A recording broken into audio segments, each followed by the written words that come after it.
No, it's a live stream. It's All live. right, gotcha. Yeah, you will All be right. live in front of the world, my boy. Haha. This is going to be great. We're going to talk about the Iran war. And obviously, I just need you to keep in mind, though, all right? Obviously, I'm monetized by YouTube. So, we kind of have to hold back a little bit on you know, you know what. Just be cryptic. If you're going to mention them in a way that is I don't have to mention them at all. I can just speak. I can speak like an Islamic scholar. perfect. Hey, you know what? Perfect. Okay, all right, we're on the same page, my man. This is great. This is great. Yeah, we're on the same page. We're gonna get it cracking, and yeah, man, this is gonna be awesome.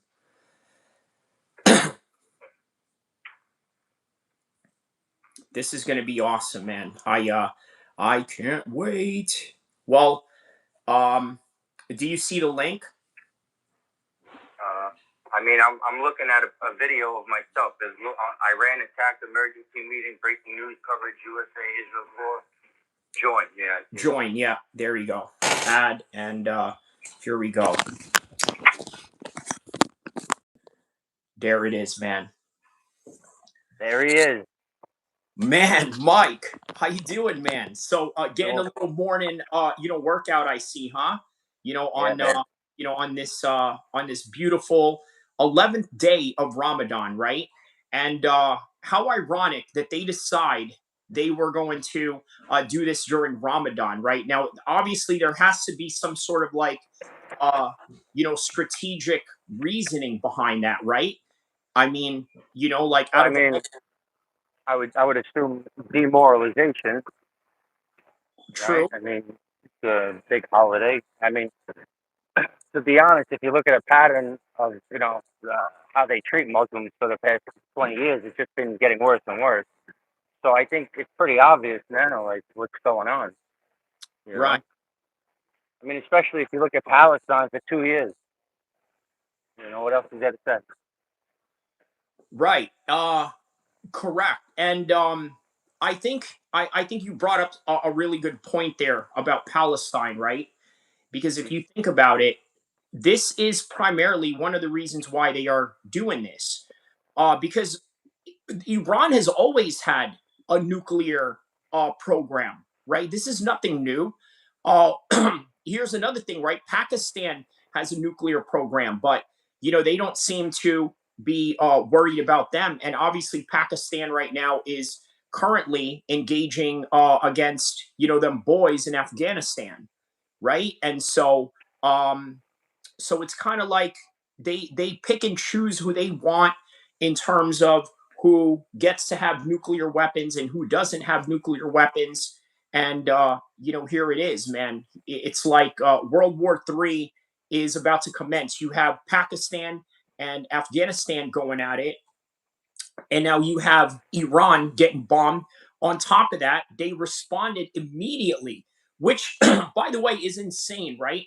Like, I know that there is a war going on, but man, the quick response that they had out of nowhere, all of a sudden, ships are getting attacked in Bahrain, just out of nowhere.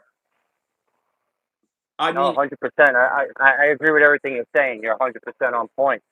The only thing that, just to back it up, when you mentioned Iran and, nuclear weapon, they haven't attacked anybody. I mean, is it out of the realm of possibility that somebody could just purchase a nuclear weapon from China, Russia, you know, anywhere? Why do they need to proliferate it? They can't get one on the black market. They're a country. A country is a very powerful entity. It's not like a group of people. You're going to tell right, me that they can't pay, an ally for, a nuke or two. right. This is going on for 20 years. Iran's been making a nuke for 20 years. Yeah, and now they decide they want to commence battle right now. And I mean, um, how much of this do you blame specifically on Trump, Netanyahu, or just the new neocons that we have going on in Washington? Who who bears the responsibility for this particular disaster right now? Or is it a combination of all, or a combination of some? Or is it maybe a combination of one group being, I don't know, subservient to another group's interest, perhaps? What do you think about that?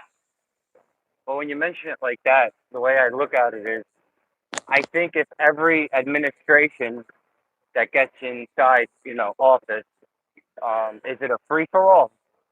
Did they get there because they were voted in and they were the best? If you look at it from that perspective, then yeah. But if you look at it from a perspective that, things maybe not like that, the way people perceive, I mean, a lot are the Democrats of 20 years ago are more conservative than the Republicans today. You know? Yeah, that is crazy how it works out like that, right? But I Yeah, guess how US politics really is in a nutshell. Because if you think yeah. about it, people always, especially non-Americans, right? When you talk to non-Americans, they are surprised to find out a couple of things, right? That Abraham Lincoln was a Republican, right? Because Mhm. usually Republicans sort of get this bad stigma of being, pro-war or pro-racist or this and that. But little did they also know that, well, it was the Democrats that sort of ushered in the Imagine. KKK, right? And that's shocking to a lot of non-Americans. But obviously, we grew up here, we understand the politics, and that's the reality of it. You know, real quick. So we have about 11 people in the chat right now. Introduce yourself, because my audience is probably wondering who is this dude, and well,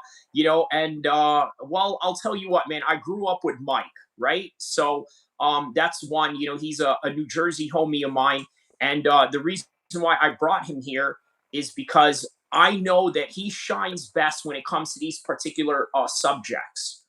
Brad Pitbull asks, "Is he working out?" Yes, he is. He's, I believe, on the treadmill. No, I'm sorry, the bike. I'm assuming you're on the bike right now. Stairmaster, Stairmaster. Oh, Stairmaker. Okay. All Yeah, right. Yeah. That answers your question there, Brad Pitbull. By the way, very interesting name, Brad Pitbull. A little a play of words for Brad Pitt, but he's a Brad Pitbull.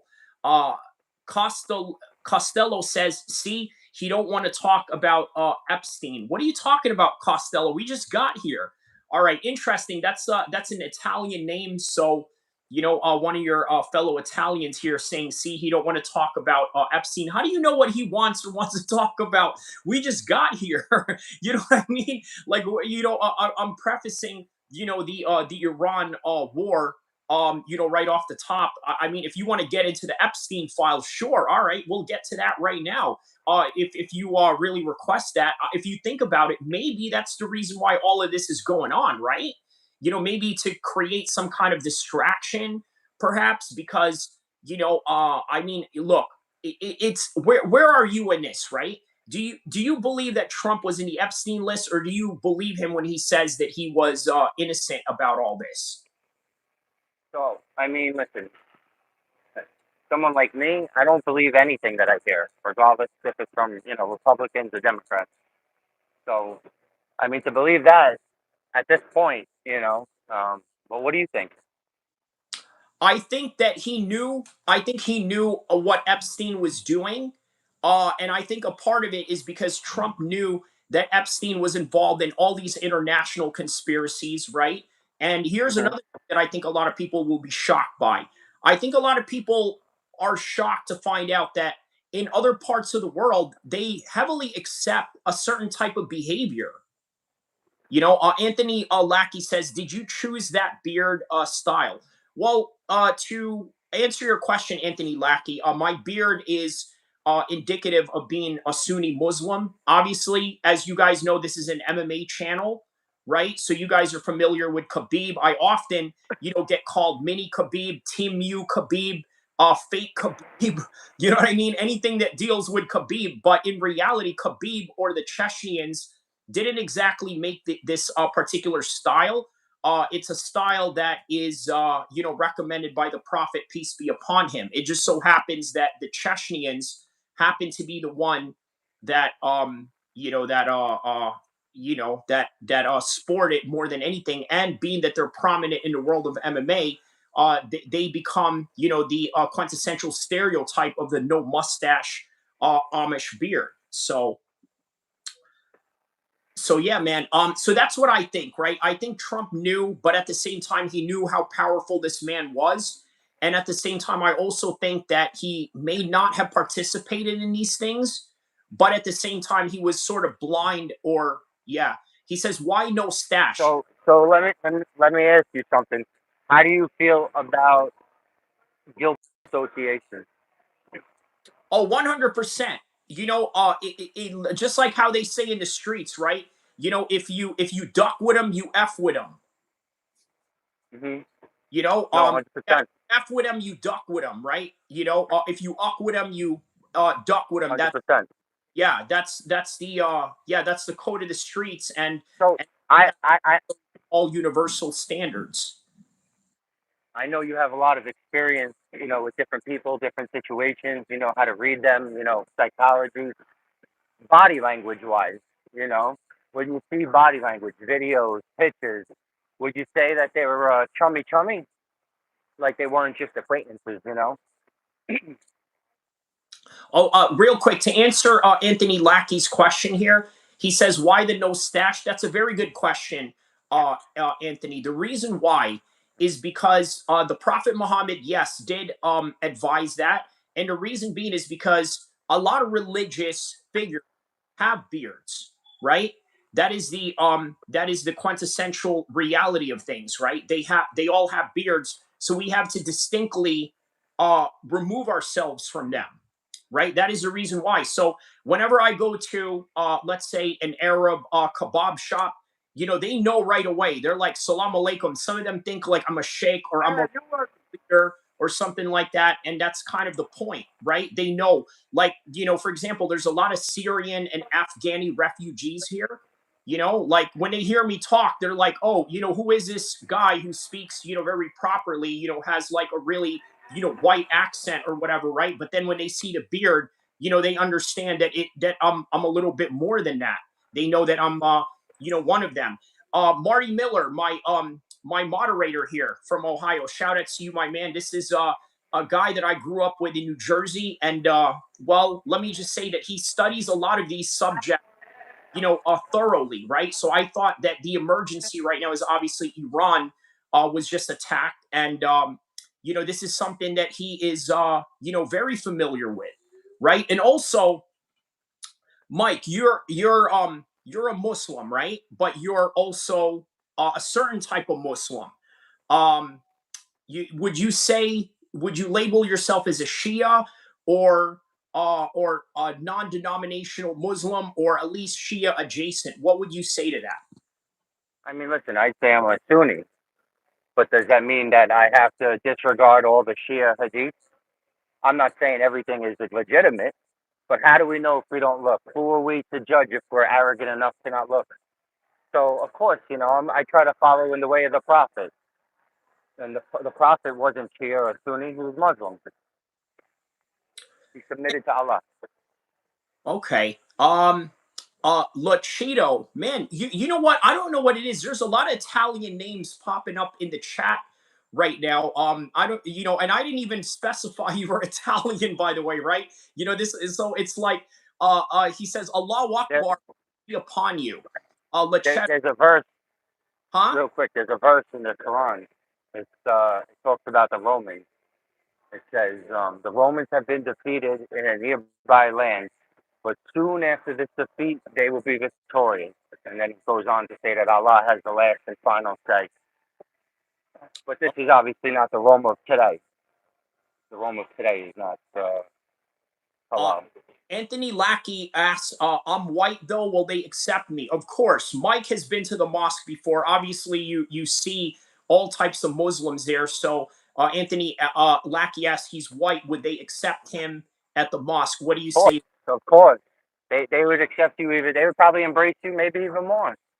You know, I've been shown nothing but love and respect, guidance. Really, I've been invited to barbecues, outings. Very, very good people. The man, that's awesome, man. Yo Thoughts says your people are still responsible for 9/11. Wow. Well, your thoughts. That's a very interesting take on your part right there. I'd like you to elaborate on that a little bit, and I'm sure Mike has some things to say about that. Right. So, what do you say to him saying that your people are still responsible for 9/11, meaning that he's probably talking to us as Muslims, right? What do you say to the man on the chat, your thoughts on? I'd say, listen, I mean, 20 Muslims armed with box cutters that outsmarted the world's most sophisticated military defense system 4 times in one day and made jet fuel burn 2,000 degrees hotter than ever recorded to melt structural steel and have it crumble into dust. I would say he's right. I think people should listen. I think he knows what he's talking about. Man, yeah, we got some people in the chats defending this defending against this guy. Honkia GP says, "Nah, Americans did it to themselves the 9/11." And then West Beats says, "You never once in your life had a Muslim mean to you." So I think he's responding to someone in the chats. So you're able to see the chats on your end, right? Yeah, I can see the chat. Okay, okay, I good. see it. Just making sure. I never once asked a guest before if they were able to see the chats on the other side using this particular platform. So okay, good. You can see the chats. So yeah, West Beats also says a super Muslim for God, super Muslim Keon 10 times. You're gonna have to elaborate on that a little bit, West Beats. Give a little bit more of a grammar fix on that so that we can understand you better. So, okay, so Victory asks, so what will happen next? Well, Victory, here is what happened so far, right?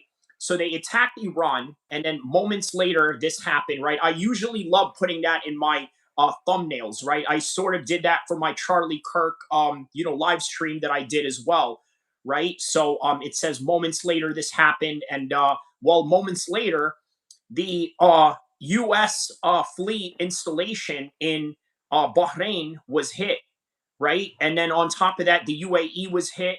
So, for all those that are, combat sports enthusiasts right now, you know that there's a lot of fights that are going on in the Middle East, right? In terms of like combat sports. I wonder what type of safety measures are they now going to hold, based on this? And then on top of that, the UFC is going to have a fight at the White House. So that place is going to be locked tight in terms of security because guess what? If you're Iran right now, what are you thinking? Oh, what? They're going to have a UFC fight in Washington? Cool. Well, they're going to Let call. me let me let me ask you a question real quick. Mm-hmm. Is there any? I don't follow the UFC, up to date the way you do. Okay. I know Jon Jones wanted to get on the White House card, and Dana White said no. I think, right? Correct. Did he take that? Based on Did him he? unreliable because he's Okay. unpredictable and you never. Now let me ask you something. If, let's say, hypothetically, Donald Trump loves that Jon Jones, no? Oh yeah, he said that's his favorite fighter. Him and Khabib. He was very candid about that. Yeah. Let me ask you, if Donald Trump says to Dana White, well, "Listen, we need Jon Jones on the White House card," what do you think's going to happen? Think it's a possibility or no? Well, that would be dependent on two things, right? How much Donald Trump is willing to accommodate that, right? Meaning, like, let's say if he accommodates John Jones's training and his logistics of getting from where he's at in the United States to Washington D.C. and also on John Jones's own discipline because John Jones has been caught with drugs before, so he had to pull out of fights. Uh, 100%. Yeah, so it would all be dependent upon John Jones's discipline and also how much Trump really wants to put him on. And by the way, we made a video and a live stream about this the other day. We talked about it here in the chat. I think the UFC card right now, the White House UFC card, is in serious trouble because there's a lot of logistics going on right now. There's also a lot of fighters that are not willing to fight, believe it or not, at the White House. right? For different reasons, not just for political reasons. Some are a little less nefarious. For example, Do, if you have, do you think having a fight at the White House at this point in time during what's going on in the Middle East is equivalent to possibly being a very significant distraction to the public? yes, I think it's that, and it's also to emphasize American supremacy to the world. Yes, Because think I about agree. how, because look, right now the UFC is not dominated by American fighters, right? So so it's Well, I want to share my opinion because I can't compete with you on UFC. You live it. You're one of the best analysts. But let me ask you something. We know that the Islamic world holds down the MMA world. Would that be a fair statement? say that again. That the Islamic world is what now in the MMA world, the dominant force. The dominant force. Yeah, in most weight classes, yes. In most weight classes. Okay. Would it be fair to say that a lot of the Islamic, fighters, the dominant MMA fighters, all say positive things about Jon Jones, like Kazma, Khabib? Oh yeah. If you you saw Jon Jones visited Chechnya, right? Yeah, I You think so. saw I that. think I think. They love Jon Jones, obviously because he's one of the best in the world, and that as they're an MMA country. I mean, Chechnya is an MMA country, and Jon Jones is one of the greatest of all time. So it's kind of like Michael Jordan going to Estonia. That's what I was thinking. Big, it's an Eastern European country that's big on basketball, right? Uh So huh. that's what it is. It's like Michael Jordan going to Estonia, and and of course, they're going to have a certain admiration for him. And it's interesting that you met that I mentioned that the White House. I got to I don't speak to you too often, so I got to ask you a quick question for your opinion. Okay, Khabib had a great career. I love Khabib. He's one of my favorite fighters. Have nothing against Jon Jones. I've always liked, him as a fighter. Would you say that, Jon Jones, Khabib, these guys as being elite fighters, um, you know, having a close relationship with each other? What does that mean? Like in sportsmanship?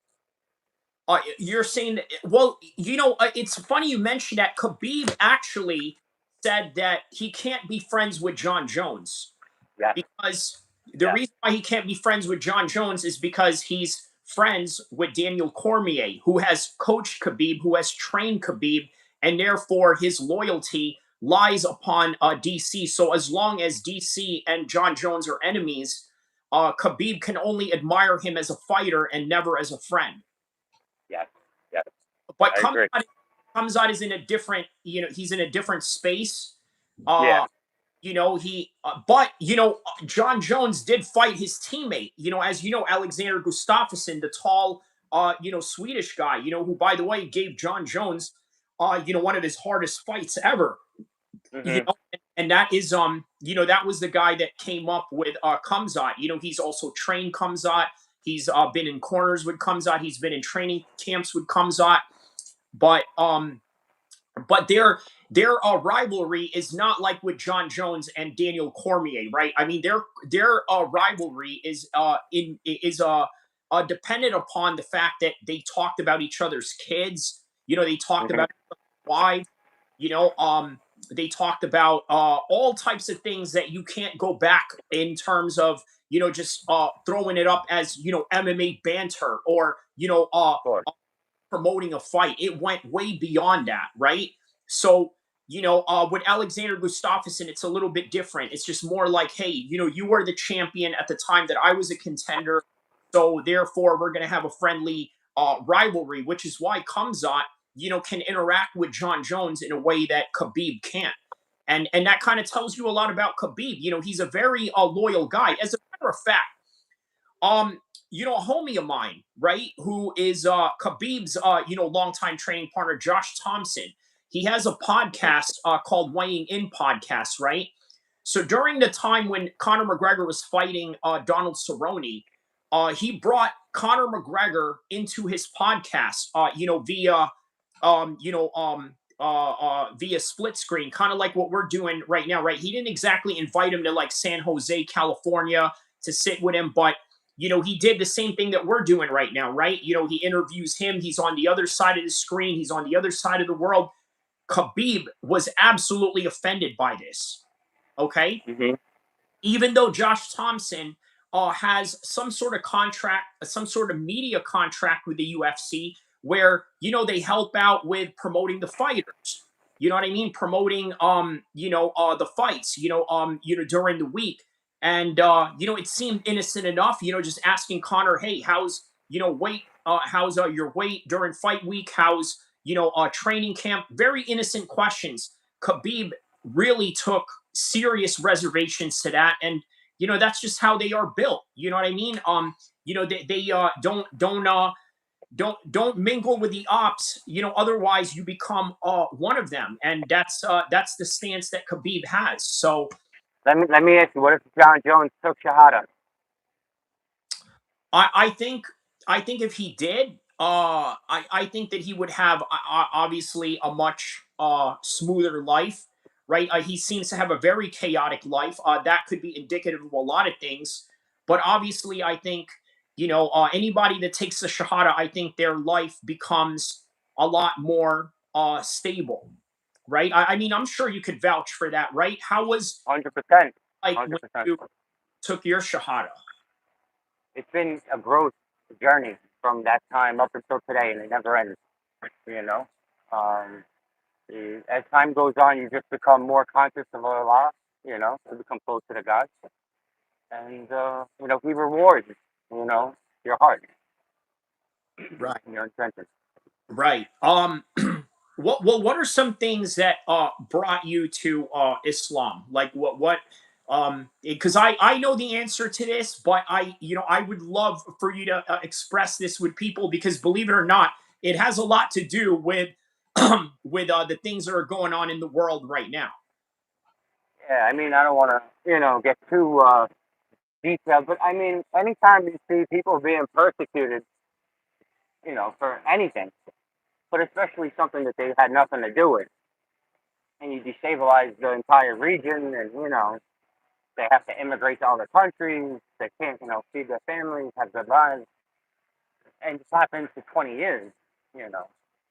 I mean, it's very clear to those about who's suffering the most in the world and who's being treated unfairly, right? I think that um, I don't see any comparison at this point. Not to say other people aren't having hard times, but overall, I mean, if you just look at Palestine as an example, but Palestine wasn't the first country. It's just been more in people's faces now than 9/11 and Afghanistan, Iraq, Syria, all those other countries. So for a long time, right? And I'm sure excuse me, I'm sure that many of our friends in New Jersey, they sort of made fun of this situation, right? Hold on. We're known as the guy that was anti Hold on, I can't hear you, Kai. okay, how about now?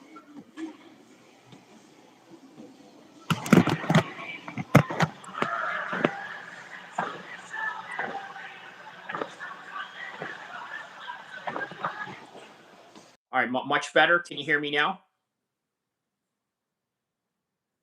Mike, you there?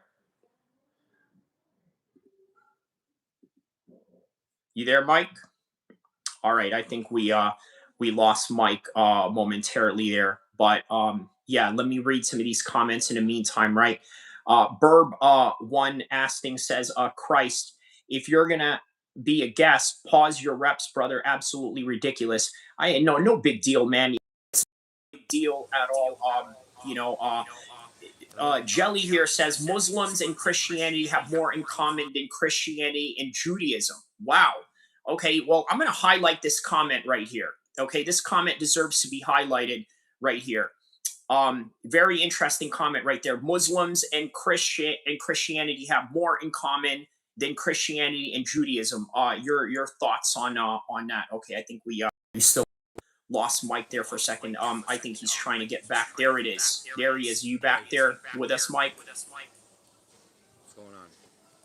Can we hear you? See me or no? Mike, Can you hear me? you there? Yeah. Hello. Okay. Can you see me? Okay. How's your? I can't hear you, brother. All right. Listen. I think the headphones that you have probably are. He says, yeah. The pin comment is quite ignorant. Okay. Well, one and only Nicole, please explain why you believe that comment is quite ignorant. And I'll tell you why comment is not as ignorant as you would like to believe, right? I want you to look at it like this. The Jews believe that Christ is an abomination, whereas with Muslims, they believe that Christ will return and will restore justice on earth. This is a common belief that both Muslims and Christians have. So, I mean, if there's other things that you believe that are antiquatedly opposite of that, please, you're more than welcome to, explain yourself and in that comment. He says, "You ever talk to Zane?" Not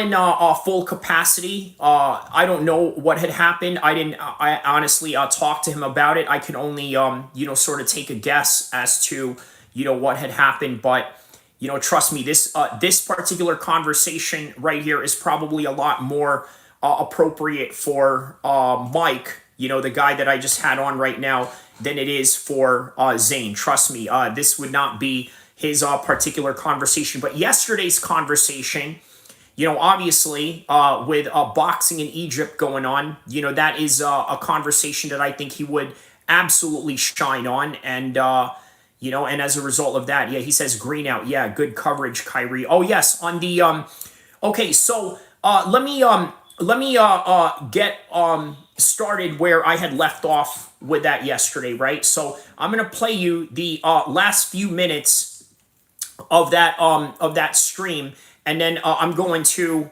react to it and then sort of piggyback off of it. So let me see here. So nationality of that country, but there's one country that always pops up in the 9/11 files, and it makes them look really bad. Okay?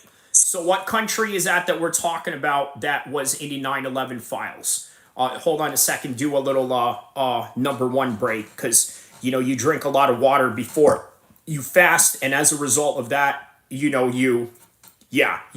So that is why they are creating a facelift image for the world, and that's something you have to understand. Victory says it can't be money if you already have billions. That's what I'm saying. It's statesmanship. It's diplomacy. That is what they have going on here. He says that's cool, good for combat sports. Yes, good for combat sports, but even better for Saudi Arabia's economy. And look, here's the thing, right? Egypt has always been the little brother of Saudi Arabia. Egypt is the quintessential little brother of Saudi Arabia. As a result of that, they have to look after them. Okay, so that's primarily one of the reasons why, all of that is going on, obviously, with the boxing events in Egypt. It is because, well, they are trying to create tourism for themselves. Okay, so this is where I had left off with that, right? I told you guys I was in Egypt back in 2005, right?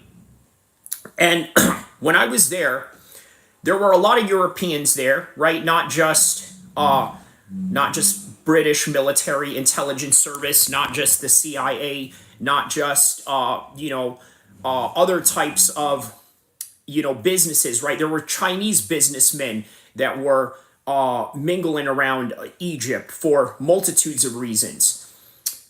But more so, there's a lot of European tourists, a lot of Germans, a lot of Swedes, a lot of Norwegians, right? They would come down there, go to the Nile River, have a tour of, the pyramids, go to Luxor, which is in the southern part of Egypt, right? So all of these things, were prominent back in the days. And I also mentioned that one of the most sought out jobs and careers and degrees that young Egyptians go for, from what I remember in Egypt back in 2005, was the tourism degree, right? The Ministry of Tourism encouraged a lot of Egyptians to go into this field. So, what do a lot of young Egyptians do? They either learn Spanish, German, French, and mainly English, right? Because if you want to succeed in that industry, you have to have good English. And of course, I mingled around many Egyptians that were in that field of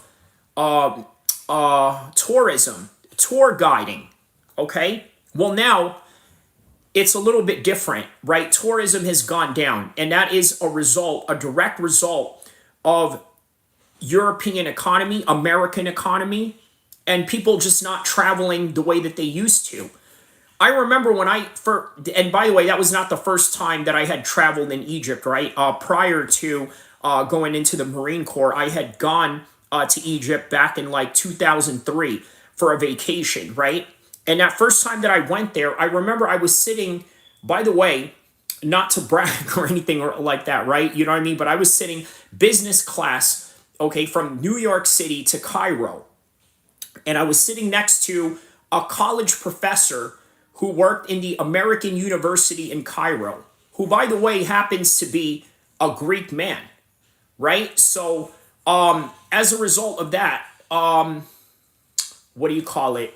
He told me about Egypt, right? He told me, hey, listen, this is what's going on here. This is how Egypt is, this and that. And he was also very fascinated at the fact that, hey, I was going into the military because I had an Arabic background, but at the time I didn't even have a slight bit of a, Islamic identity of any kind. So why did they kick you out? Well, that's not something that I'm here to discuss about, but that's just, yeah, you know what I mean? That I'm not here to discuss that. I don't want to. Yeah, and no one even said that. Yeah, I got kicked out. So that's that. Anyways, yeah, I'm telling you, man, I'm not here to reveal anything about myself. I only give you bits and pieces because you know what? Like I have to at least make you understand why I know these things, right? Because if I'm just saying these things out of nowhere or just saying it for the sake of saying it, it wouldn't make sense. But yeah, trust and understand why I understand these things, why I understand the Middle Eastern politics, their geopolitical view of the world and things of that nature, and what I experienced through that. But, whether I was or I wasn't is completely irrelevant to this conversation. He says, because one, the government will send you back. Well, you know what? I tell you what, though, this is what I can say. Out of all the vets that I know that were in that position, a lot of them, unfortunately are, not in the best state right now. Okay. A lot of them are not in the best state. Do you ever remember? I'm 40 years old at the time of, the mid 2000s. I was, 17, 18, 19, right? In, the prime teenage years of my life, right? Or at least, the latter stages of my teenage life going into adulthood of my 20s, right? So obviously, a lot of people at that time, who served up until now are really living, unfortunately, a very horrible life for one reason or another, right? They either have a lot of PTSD, they have this going on and that. I can just say that I'm glad that I'm not in that position. That's the best that I could, really, put it. I'm just glad I'm not in that position, and there's a good reason why. But at the same time, yeah, I feel bad for those that, had to go through that. But what I'm saying is that at the time, there was a huge dictatorship that was going on in Egypt, right? So everything was, in order, right? I mean, not to say that there isn't a dictatorship now going on there, but the bottom line is the world economy that we have today, it is causing, a serious, a real serious problem to their economy, and that is the reason why they have to put up these boxing shows, right? Usyk and Rico Verhoeven in front of the pyramids, right? There's a reason for that. So that's what it is, man. So yeah, interesting times, man. Really beautiful times. Obviously, very nostalgic during those times. And you know what? It was the days of non-social media. That's what was great about it, right? But now imagine if it was during the age of social media, I would have been putting all of that in Instagram. I would have been doing this and that. And you know what? Good that I came there during the time that it wasn't a social media, like world, because honestly, it would have probably created a lot of, risky security issues for me, serious security issues. And my father even warned me about, trying to look American or appearing American when I'm, at a certain place. And even in the Marine Corps, they tell you the same thing. even even way before they debrief you of that in the Marine Corps, right? When they say you're, out of base or whatever, don't try to look American, or don't be out there wearing, your blue, jeans with your baseball cap, looking American as F, you know what I mean? Because it will cause a certain security issue with you. Well, lo and behold, while I was there in Egypt, I went to a beach resort called Sharm el-Sheikh, right? And then after maybe about a couple of weeks later, the place got bombed. Weirdly enough, the place got bombed, like, just a couple of weeks after I had left. Let me see if I can pull up, an old report of that, right? There has to be some kind of report of that back in 2005, Sharm el-Sheikh bombing. Okay, so let's see. There has to be. Wow. Okay, so there was there. Okay, so this is on Wikipedia. So okay, did you cover it up? What do you mean? Did I cover it up? What do you mean by that? Okay, so it was in July 23rd, 20. Okay, so all right, right around the same time I was there. So here it is, right here. Okay, so Sharm el-Sheikh bombing was committed by an Islamist group, Abdullah Azam Brigade. Let's look up who that is, right? Let's look up who the Abdullah Azam Brigade is. I believe that is a Hamas group. Okay, it is a part of Al-Qaeda. Okay, so it's an Al-Qaeda group, but let's hear the history of that. Okay, so also formerly known as Al-Qaeda in Lebanon. Okay, so they are a Sunni Islamist group in Lebanon. Okay, so they are Lebanese based. An Al-Qaeda branch of Lebanon, the group which began operating in 2009, was founded by a Saudi. So here it is, right? I told you guys, this is one of the reasons why they have to create a better image for themselves, why they're putting up all these fights, why they are buying all of these media entities and all of these sports teams, is because they want to create a better image for themselves. Because quite frankly, a lot of the Al-Qaeda members, okay, a lot of them were Saudi, okay, of Saudi nationality. And the Egyptians were also a big part of Al-Qaeda, right? Obviously, Ayman al-Zawahiri, for those of you that don't know, he was second in command under bin Laden. And then when bin Laden died, then he took over Al-Qaeda, and then he died. And right now, we don't know who runs Al-Qaeda. You could argue that maybe it is Mohammed al-Julani, right? The president of Syria, who was a veteran of the Mujahideen that had fought Americans in Iraq. And when he fought the Americans in Iraq, he then went on to fight the Syrian regime during 2012. And then out of nowhere, he rose to power and became the president of Syria. And then he visits Washington, D.C., shooting basketball with the U.S. troops, which is, sort of insane. I kind of felt like there was a subliminal message with that, right? He went to Washington, D.C., shooting basketballs with American troops, and I don't know where he was, maybe Quantico or something. And then next thing you know, there's Syrian troops in Syria. They got attacked. So I don't know. It seems like there's a lot of symbolic reason behind it. But okay, going back to it was this group that bombed that place that I was at, right? So Saudi Salih al-Qadi has networks in various countries, mainly in Egypt, Iraq, Syria, Jordan, and the Gaza Strip. So there it is. The Abdul Azam Brigade, I think, has influences from the pre-Hamas Palestinian Islamic movement. So here it is. It says it right here. It was named after the Abdullah Yusuf Azam, a Palestinian from Jordan.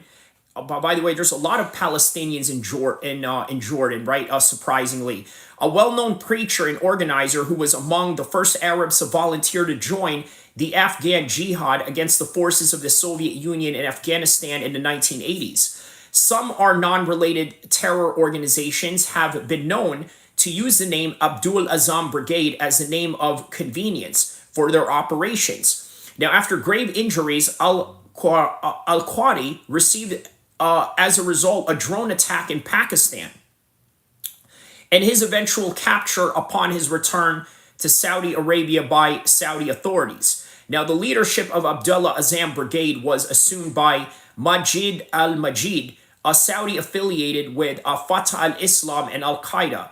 And al-Majid was declared the leader and the emir of the Abdul Azam Brigade in June 2012 until his capture by Lebanese authorities on December 27, 2013. Okay, an eventual death from kidney failure on 4th of July in 2014. Now, al-Majid was succeeded by Siraj Jujin Surkat.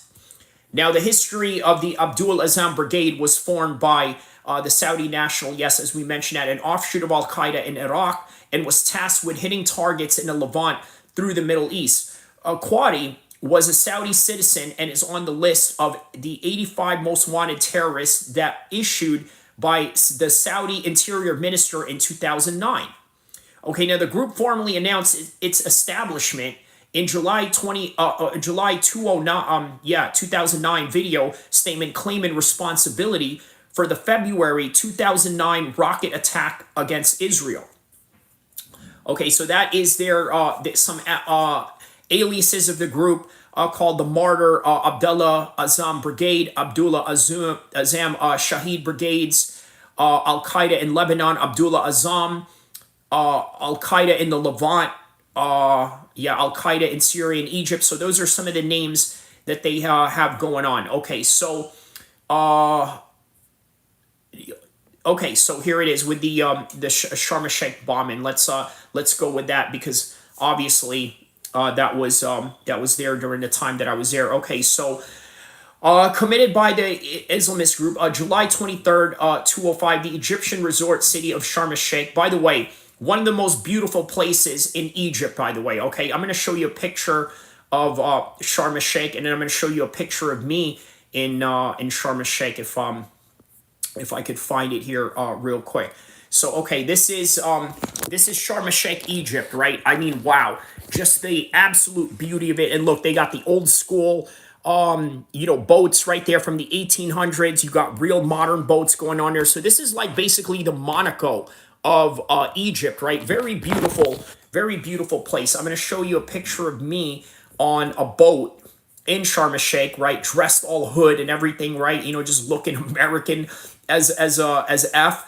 Probably not the best idea at the time, but I don't know. It's not like I was gonna go out there and dress in some Galabea or something. But all right. Anyways, let me see if I can find that picture right there. Okay, here it is, right here. Okay, right there next to my Dress Blues picture, right there, 2004, and in the Red Sea. There it is. Right there, right? The Red Sea, that's Sharm el-Sheikh. Basically the same place. Look at all the boats that are behind and all of that. So, yeah, there it is, man. So, all right. So, just wanted to sort of preface that right there. So, okay. Let's see.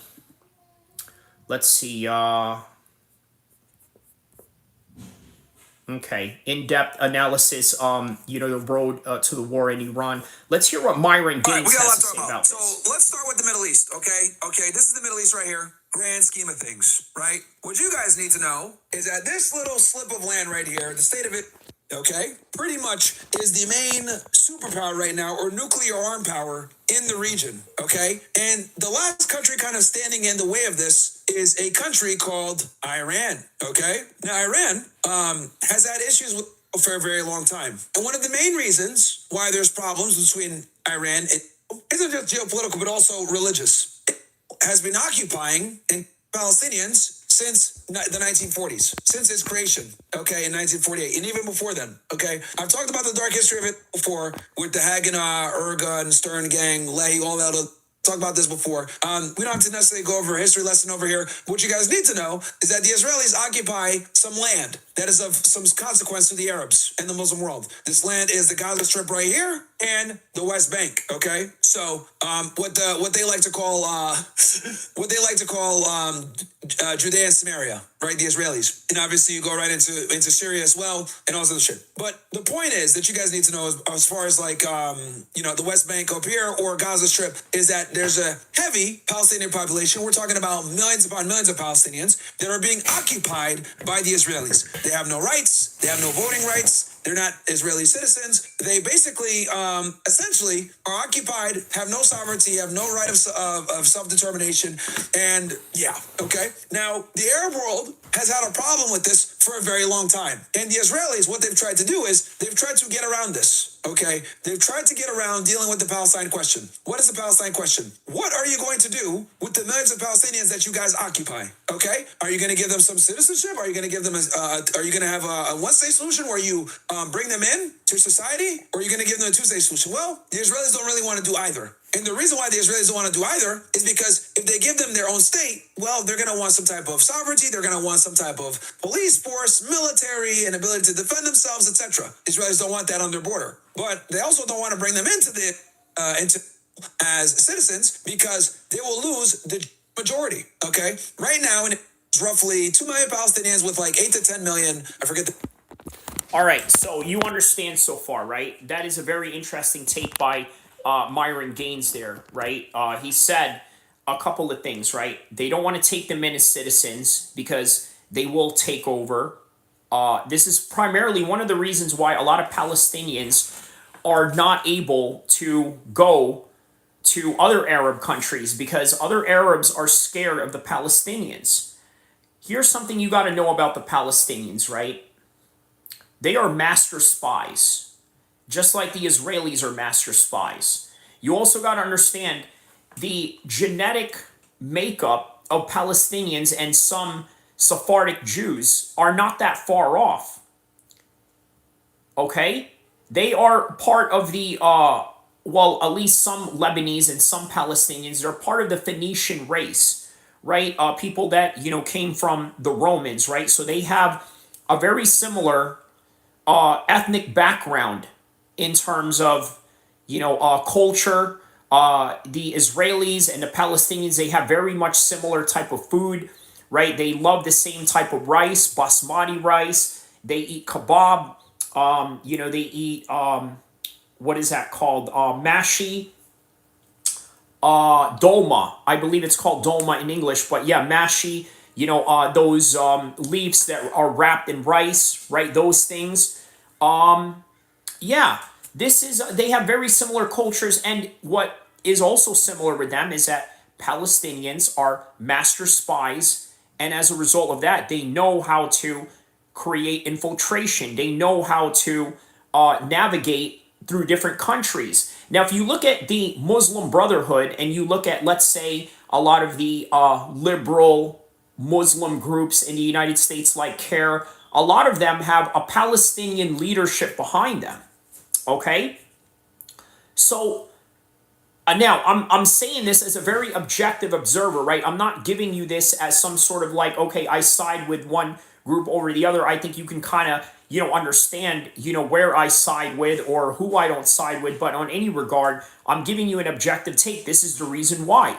They are master spies and they are afraid that they will be taken over, right? It's not like any other group in the world that comes in to migrate, right? Their whole entire prerogative is to dominate, right? Dominate the system, dominate whatever it is that's there, dominate influence. But then also, he mentions that they don't want to give them any sovereign state because then that would include them having a military, which means they're able to defend themselves or not just defend themselves. And that's not necessarily what they're afraid of, because if they're going to go attack them, they're going to attack them anyway. But they're more afraid of the offense that they are willing to do. And that is primarily the reason why Myron is saying what he's saying on this particular end right now. All right, let's go back to this. The exact number, I think like 8 or 9 million Israelis, right? And they want to maintain that majority for voting purposes so that they can name themselves a state, etc. So essentially what you see here happening is an apartheid ethno-state. That's what it is, okay? I know I sound like a liberal saying that, but it's the truth. That's what they are, okay? You literally have two groups of people. One group has no rights while the other group occupies them, and the other group doesn't allow them in because they're not. It is the definition of an apartheid, okay? As a matter of fact, when you talk about apartheid, Israel and South Africa are the two examples used every single. And I tell you what, man, for someone like Myron Gaines, right, who, okay, does come from a Muslim background, but is also a very patriotic American, right? He served with Homeland Security. He was a Homeland Security agent. He chased down drug dealers, chased down human traffickers, even, I think, did some terrorism cases as well. I would imagine he would probably have done terrorism cases considering of his Muslim background and the use that they could potentially have with him, right? But on any regard, yeah, man. They take a lot of reservations to him saying that this is an apartheid. But here's one thing that I noticed, right? As Muslims, we've been noticing this for a long time. We've been speaking about this for a long time, and for one reason or another, it has become a mainstream reality. It has become a mainstream idea, a mainstream thought with the likes of Tucker Carlson. I mean, for crying out loud, Nick Fuentes is one of the biggest right-wing conservatives right now. I mean, are you kidding me? What does that tell you? That tells you the resistance against Israel in the modern times right now has gotten really strong, right? And one has to think maybe they're panicking because of that. Maybe this notion that that they are a powerful entity now. I mean, yeah, man. I think it scares them.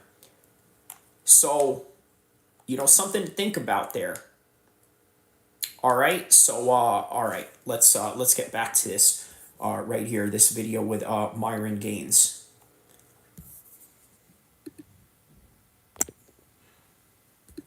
Time, all right, and it's an ethno-state. Why? Because you must be. Okay, now let me be clear about this. It's very important that you guys understand this. You don't have to be a practicer of Judaism to be. I know. What the fuck are you talking about, Myron? Yes, you can be a Jew by ethnicity. It is an ethno-religion, okay? So in other words, you can be an atheist. You can be a Muslim. You can be a Christian. You can be a Hindu, okay? You can be a that actually practices Judaism. But the important thing to understand is that it is by ethnicity. Religion doesn't matter, okay? Cool. Do we understand the breakdown of it? Give me ones if we got that so we can move forward. Because this is extremely important and pertinent to what's going to come from this. Awesome. Now. And this is the reason why he says that this is an ethnocentric state for that reason alone. Let's get into, there are Muslim.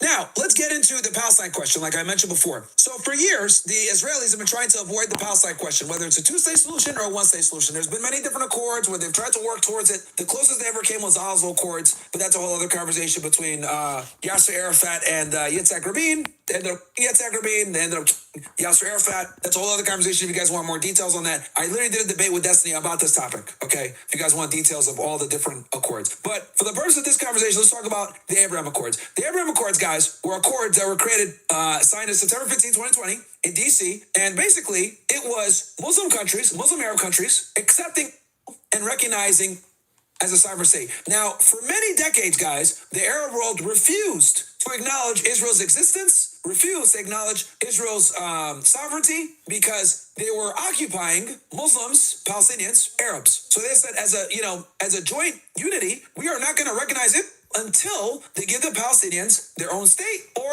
bring them into it.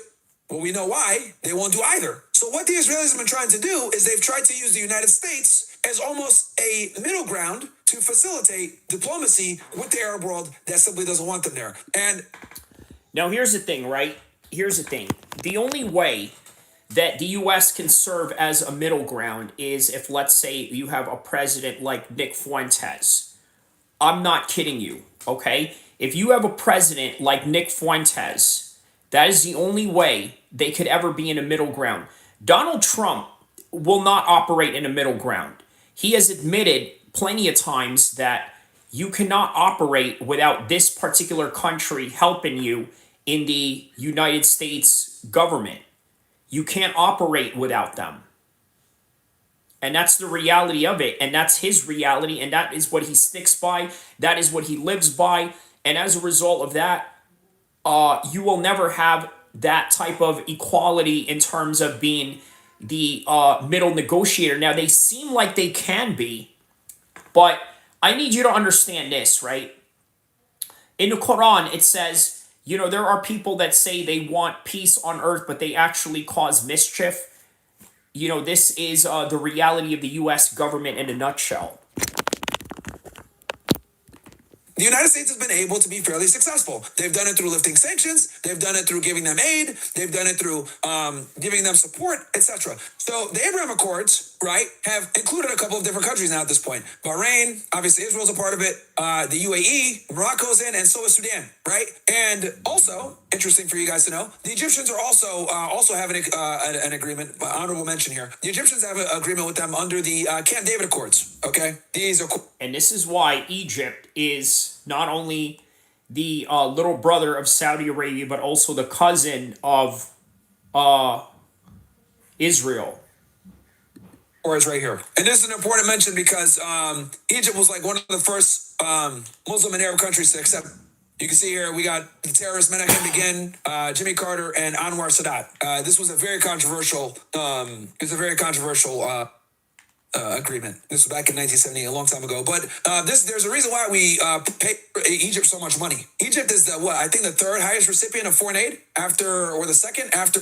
So that's why. Anyway, carrying on. It's important that you guys understand this because has been trying to get around giving the Palestinians any type of sovereignty. And slowly but surely, Arab countries have signed on to the Abraham Accords. Okay? This is extremely important because this led to October 7th. Okay? Now, we're going to fast forward from 2020 to October 7th, 2023, right? And this was the beginning. Well, actually, let's go before October 7th, 2023. Let's identify what the axis of resistance is. So before October 7th, okay, as you guys know, Iran has had problems with Israel, as I described earlier, for some of the reasons I mentioned before, geopolitical, religious, etc. So in order for Iran to protect themselves from it, and also the United States, they created something called the Axis of Resistance. The Axis of Resistance, guys, is a partnership between Iran and many other resistance groups. You got Hezbollah, you got the Islamic Resistance in Iraq, the Popular Mobilization Forces, the Yemeni Houthis, and of course, Hamas. Right? So, and these are the different organizations, what they look like.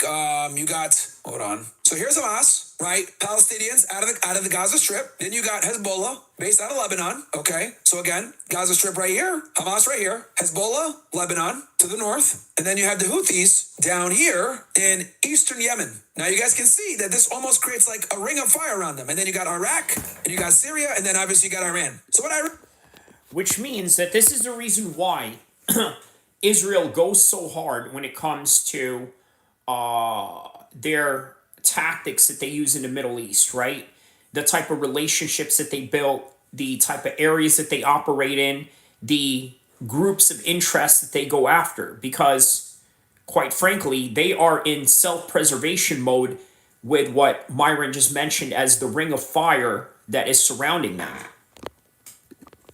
Iran was able to cleverly construct was a ring of fire around it. Okay, let me see if I can get without this. Okay, let me just go map. Maybe this will be better. No. All right, there we go. I think this is better. Okay, so sorry about that. So basically, you have the Houthis down here. You have Syria over here. You have Lebanon to the north. Obviously, here's it. Okay, then you got Iraq. Then you got Iran right here. Right, and this basically makes up the Axis of Resistance, which is funded and led by the Iranians. Okay, and what this basically did was it creates many different proxies that give Iran plausible deniability, right, to be able to attack and keep them on their toes, essentially. Okay, now this is how warfare is conducted nowadays. You guys got to understand that warfare has changed. Okay, post World War II, the days of attacking people with trench warfare and overtly fighting them head on. That's a fool's game. Okay, powerful countries use proxies and intelligence agencies to do a lot of the dirty work to create something called plausible deniability. Okay, and this is how you avoid, conventional head-to-head warfare. Okay, this is how powerful countries avoid, especially nuclear-armed countries, avoid what's called mutually assured destruction. Okay, and this is something that's really exploded after. Okay, so that's a very good point that Myron just mentioned there, right? Today, there are nothing but proxy wars. And I think this particular war with Iran is going to be the same. I don't think America can afford to bring full-blown infantry troops, artillery groups, tank units, and a full-blown invasion or shock and awe style that, let's say, happened in 2003 in Iraq, right? They can't do that anymore. What they will do is fight from above, shoot planes and missiles, drone attacks, and occasionally special forces, right? Well, the Iranians are also doing the same thing. That is why they use Hezbollah. That is why they use the Houthis in Yemen. That is why they use any Shia organization around the world. For example, one of the biggest nuances to American troops in the mid-2000s was the Al-Mahdi Muqtada al-Sadr army, which, by the way, is a Shia group. And any Shia group that is operating in Iraq at the time, and even till now, has the influence of Iran, right? So the the anti-Sunni government of Iraq was primarily funded by Iran. And that is how they were able to enforce a certain type of influence that they had across the Middle East, especially even in Sunni majority or Sunni stronghold areas of the Middle East.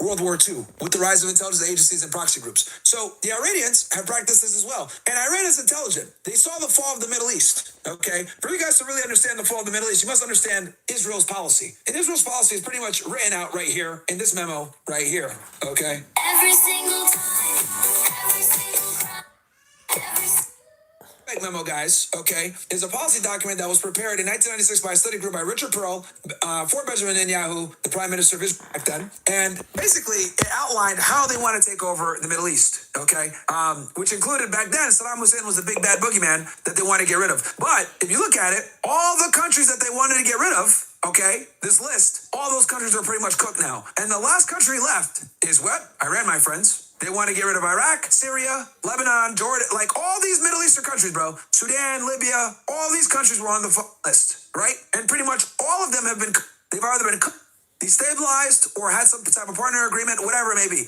But the goal was to be the hegemon of the Middle East. That's why it's called the Clean Break Memo. Okay, a new strategy for securing the realm. What realm? The Middle East, my friends. They want to secure it. Okay. Allahu Akbar! By any means necessary. Okay. So this has been the goal for decades. Okay. And all of these people that wrote this policy paper are, by the way, FYI, if you look at the last names. Every single time, every single crime, every single lie. The fact that we have American government employees writing a policy paper for a foreign leader is a whole other conversation, but that's whatever. That's not the point. The point is you guys need to know is that the writing was on the wall from the beginning, okay? The writing was on the wall from the beginning. And the last country that's left is Iran. So Iran has been watching all of these different countries get destroyed or by they either submit like Egypt or they fight and get destroyed like Iraq, like Syria, like Lebanon right now, etc. Sudan, all these different countries getting destroyed, right? Or so by joining the Abraham Accords. So Iran understood this and said, okay, we need to resist Israeli and American expansion in the Middle East. And that's why they created the Axis of Resistance. But over the past couple of years, the Axis of Resistance has pretty much been destroyed and dismantled and or disrupted, okay? Now, how did this happen? It all started with the October 7th attacks. Okay, I think we all know what happened on October 7th, but the long story short is this. Hamas invaded roughly 1,200 people, okay? We still don't know to this day. Well, it's really 400 civilians. We know 400 of them were IDF. So roughly 800 people were killed on that day. We don't know how many of them were killed by it versus Hamas. Even if you ask an Israeli person that covers this conflict, though, they won't tell you. They don't know how many Hamas Because we know for a fact that this thing was activated. Actually, you know what? Since we're on this topic, I got you right now. Hold on. Because there's a controversial thing called the Hannibal Directive, okay? Now it's activated on that day. And it's confirmed that it was activated on that day. Happy Hannibal Day! Okay, we gotta stop with the music. I don't know if that music is copyrighted. Probably not. It's probably like an AI music or something.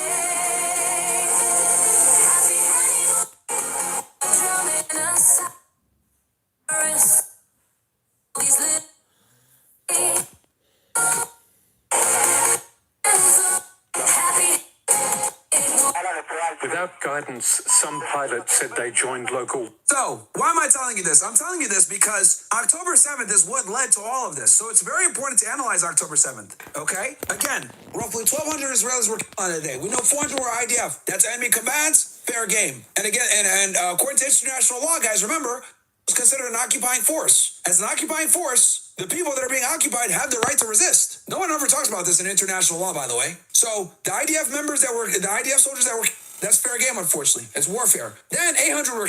To this day, no one can tell you how many were killed by Hamas conclusively, while how many were killed by the IDF. And here's the footage that you guys have from the Israelis, from their Apache helicopters. And you can't tell who the fuck is who, by the way, because it's all from heat signatures of them, their own people. WhatsApp groups to help pick targets. The idea that pilots have to get information from WhatsApp groups is truly remarkable. It's a sign of the initiative. And just so you guys know, the Hannibal Directive is very real. Here it is, the Hannibal Directive, also known as Hannibal Procedure, Hannibal Protocol, the name of a controversial procedure used by the IDF to prevent the capture of Israeli soldiers by enemy forces. Author Ayel Weizman has described the 2014 Israeli policy stating that the kidnapping must be stopped by all means, even at the price of striking or harming our own forces. Well, here's the thing you guys got to remember. It's because when I debate Zionists, they always tell me, oh, it's only for soldiers. Well, guess what? Military service is mandatory, okay? So they think that you're dumb with saying that. Like, bro, everyone is effectively a soldier in it. Oh, okay? Everyone's effectively a soldier. You're not going to get us with that one, all right? He is right about that, right? But I want to try to be objective about this. Everyone in the Middle East, not just in Israel, right? I know that in Egypt there is at least a 1 year mandatory military service. In other Arab countries, there's 2 years, but in Israel it's 2 years, right? Egypt, it's 1 year. Other countries in the Middle East, maybe not, maybe some do, but does that mean that they're also responsible for, let's say having an outside force attack them? I don't know, man, but I see what he's saying, though. I see what he's saying. So, with that said, we know that on October 7th, the Hannibal Directive was absolutely activated, okay? And you guys see the footage here, right? It's 100% proven. And just so you guys really know, look at this. This is the guy who basically, here you go. He was the head of the IDF at the time, okay? And he's asked on Israeli TV, is the Hannibal Directive you are thinking about at that moment? Just when the Hannibal Directive says to shoot I want you to understand that the ability of the defense minister, and just so you guys know, as the defense minister, this guy was like the head of the IDF. He's like the equivalent of Pete Hegseth in America. The war secretary, same thing. To give timely operative instructions when everything is happening is very limited. Fair. Hey, I can't give timely instructions. There's a war going on. I'm getting information delayed. And just so you guys know, when Hamas invaded that day, one of the first things they did was destroy the radios, destroy their communication system.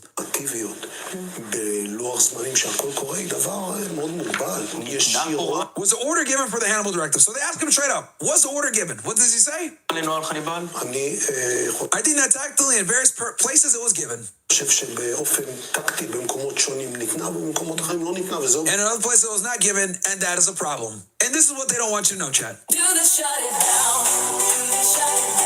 There's a reason why this was not shown on American media.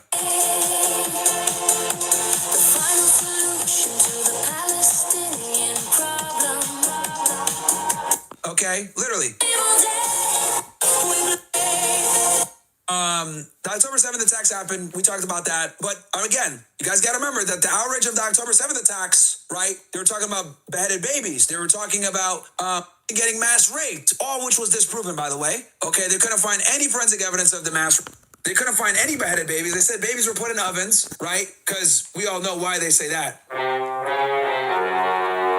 Right? So there was so much propaganda put out and so much shock value that at that point it was like overload, right? And that's all the Israelis needed. They just needed a little bit of shock so they could justify what was going to come next. And what came next, my friends, was really bad, okay? They destroyed and leveled Gaza, okay? Absolutely destroyed it. And for those of you that don't know, let me show you guys what it looks like now. Matter of fact, let me see here. I know Mario Newfall posted a video of it, of what it looks like now. Bro, look at this. What the 5th, 2023. It was filmed for CNN on the first day of the ceasefire between Israel and Hamas after 15 months of war. In a recent report, the United Nations estimates that 60% of buildings in Gaza have been either damaged or destroyed by Israeli airstrikes and military operations, which has displaced about 90% of the population. This is the first drone footage CNN has taken in Gaza since November 5th, 2023. It was filmed for CNN on the first day of the ceasefire between Israel and Hamas after 15 completely been destroyed, guys. Okay? Right now, they said 70,000 are dead. It's going to be hundreds of thousands when this is all said and done, bro. There's people buried. I mean, look, it's absolutely insane, the level of atrocity that was committed here, right? And look, I understand if you side with one group or another, right? That's not for me to judge you on how you feel, right? I could understand why on both sides, but at the same time, man, I've heard people say things like, well, you know, they shouldn't be there in the first place, they should get out, or if they're not getting out, then that's just indicative of, you know, human nature, of, you know, I guess Darwinism or something like that, right? Some people toss it up as Darwinism, like, well, you know, survival of the fittest, you know, this and that, right? Like, and I've actually heard, you know, army, military service people say this, right? And one of them was, you know, an amputee. And I'm like, man, you're sitting there as an amputee because you're probably like a shitbag Marine that got blown up because, you know, you weren't paying attention. And then you're sitting there talking about how, you know, this was, you know, this is a result of just, you know, the human conditions of the survival of the fittest, right? It's just, you know, really weird, but on any regard. All over that rubble that they don't even have. We have like tens of thousands of people that are reporting missing, right? That haven't been added to the Ministry of Health that have been lost. So it's way worse. But anyway, that's what it took. That shock value of the beheaded babies, burned ovens, 1,200 dead, Hamas them all. They didn't talk about the animal directive at all. They just needed a little bit of wiggle room so they could destroy and level Gaza, and that's what they did. And then they starved them after. Now, once Hamas was taken out, pretty much, right, and disrupted, the Israelis said, good, now we're going to go after everyone in the axis of resistance. Who did they go after next? I'll tell you who they went after next. They went after the Hezbollah, okay? They went after Hezbollah next, these guys. Oh, yeah, and then also important for you guys to know, Yahya Sinwar, the head of the military wing of Hamas, and they also assassinated Ismail Haniyeh in Tehran. These two guys who are the heads of Hamas, right? And they him in Iran, which is like a crazy thing that they pulled off. He was there for a presidential inauguration for Pezekian to get sworn in, and they assassinated him while he was in Iran. Very embarrassing for Iran. And then they accidentally killed Yahya Sinwar, luckily, in October of 2024. Okay? They just encountered him randomly in a random fight, I think in Rafah, and they got him, right? So Hamas was basically disrupted and dismantled. Then they went right into Lebanon and took it to the Hezbollah, right? Now, it's important for you guys to understand that Hezbollah is they have the most experience fighting the Israelis. They fought the IDF multiple times. That is true, right? That is true. When it comes to any particular group out there, right, it is the Hamas that is the most experienced, right? They are the most experienced when it comes to, let's say, fighting the Israelis. Now, oftentimes, the Sunni group of the world, right, the Sunni, you know, resistance of the world are often criticized for not going after Israel as much as they should. And as a result of that, what happens is, they decided that Hezbollah seems to be the more formidable enemy of Israel. And over the years, they sort of proven that. So, yeah. Times, okay, in the 80s and 2006, and then also ground assault now in 2024. Now, the way that the Israelis were able to kind of morally the Hezbollah was they ran a successful pager attack where they blew up beepers and pagers, and it was a brilliant operation. I'm not gonna lie, right? And they did it in September. After they did this demoralized Hezbollah, okay, and they were also waging on the ground assault into southern Lebanon, okay, into southern Lebanon. Okay, well, we're gonna get to that in a second. Let's hear what Patrick David is talking about with this right here. Did you know Roblox-linked child sex abuse claims are exploding and families may be owed millions? Parents, stop and listen. Did you know parents are discovering their children were exposed to everybody from, Syria, Qatar? Not even close. It's them. Not even close. Okay. Not even close. It's not even close. To me, it's less about the weapons of mass destruction. Like, for example, Rob, can you pull up how many countries have nuclear weapons? Go to how many countries have nuclear weapons, okay? What countries, if you just type it on Leaders Bulletin, it'll tell you, what's up, Look at this. Look at these dumbasses, right? Do you support U.S. getting involved in the Israeli war? This is the poll of Patrick Bet David, right? This is the poll right here. Take a look at this poll right here. Okay, so 58% of them are okay with this, right? All right, let's hear what they got to Elon, say. if you just type in which countries have the most nuclear weapons, are you worried that U.S. has nuclear weapons? Russia has nuclear weapons. China has nuclear weapons. France has nuclear weapons. UK has nuclear weapons. India has nuclear weapons. Pakistan has nuclear weapons. North Korea has nuclear weapons. Israel has nuclear weapons. Okay. When you look at that list, which one of them concerns you the most? Wait a minute. Hold on now. On that breaking news. Breaking news. Tel Aviv, the capital of Israel, Iranian missile impacts. So there seems to be some missiles going into Israel right now. Hold on a second here. Let me show you guys this footage real quick. He says, I just woke up. Did we really attack Iran? And you know what? While you missed out on us attacking Iran or or the US or, whoever is we, right, attacking Iran, Iran also attacked Tel Aviv. Here are some impacts that happened in Tel Aviv right now, right? As if they didn't expect this was going to happen.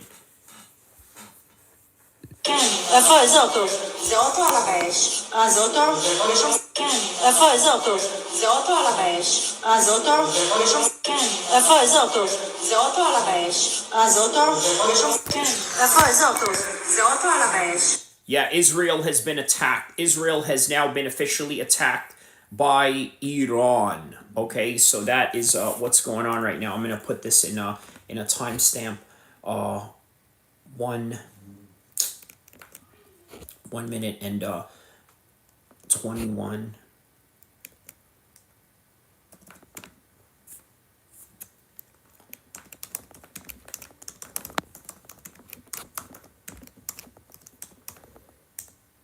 All right, so Iran attacked Tel Aviv. There it is. Okay, so let's see if there's any news going on with this right now.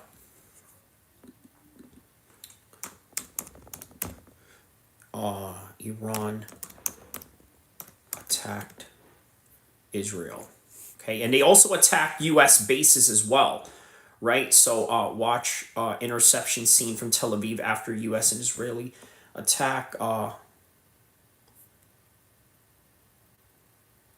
Tel Aviv under attack. Okay, here we go. Welcome to the new generation. Okay, so yeah, Tel Aviv is now officially under attack due to the response against them. So.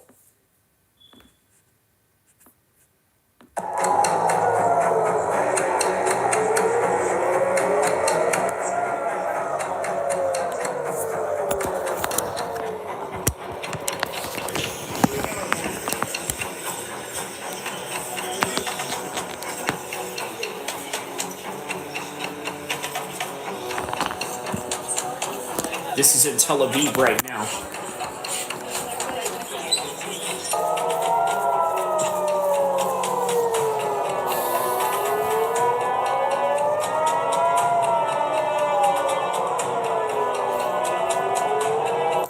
I want you to imagine, right? You're living in Tel Aviv and you're constantly getting attacked, right? You're living in Tel Aviv because you were told in New York City or Germany or whatever parts of the world you lived at as a Jewish person that if you live here, you will be amongst your people, you will be living in your land, and as a result of that, you have all the sovereign rights to this place, and so you're going to live happily ever after. And that's not the case, is it? That's not the case. That's not what's going on here. So, let's hear what the Ayatollah had to say about this, by the way. Let's see what...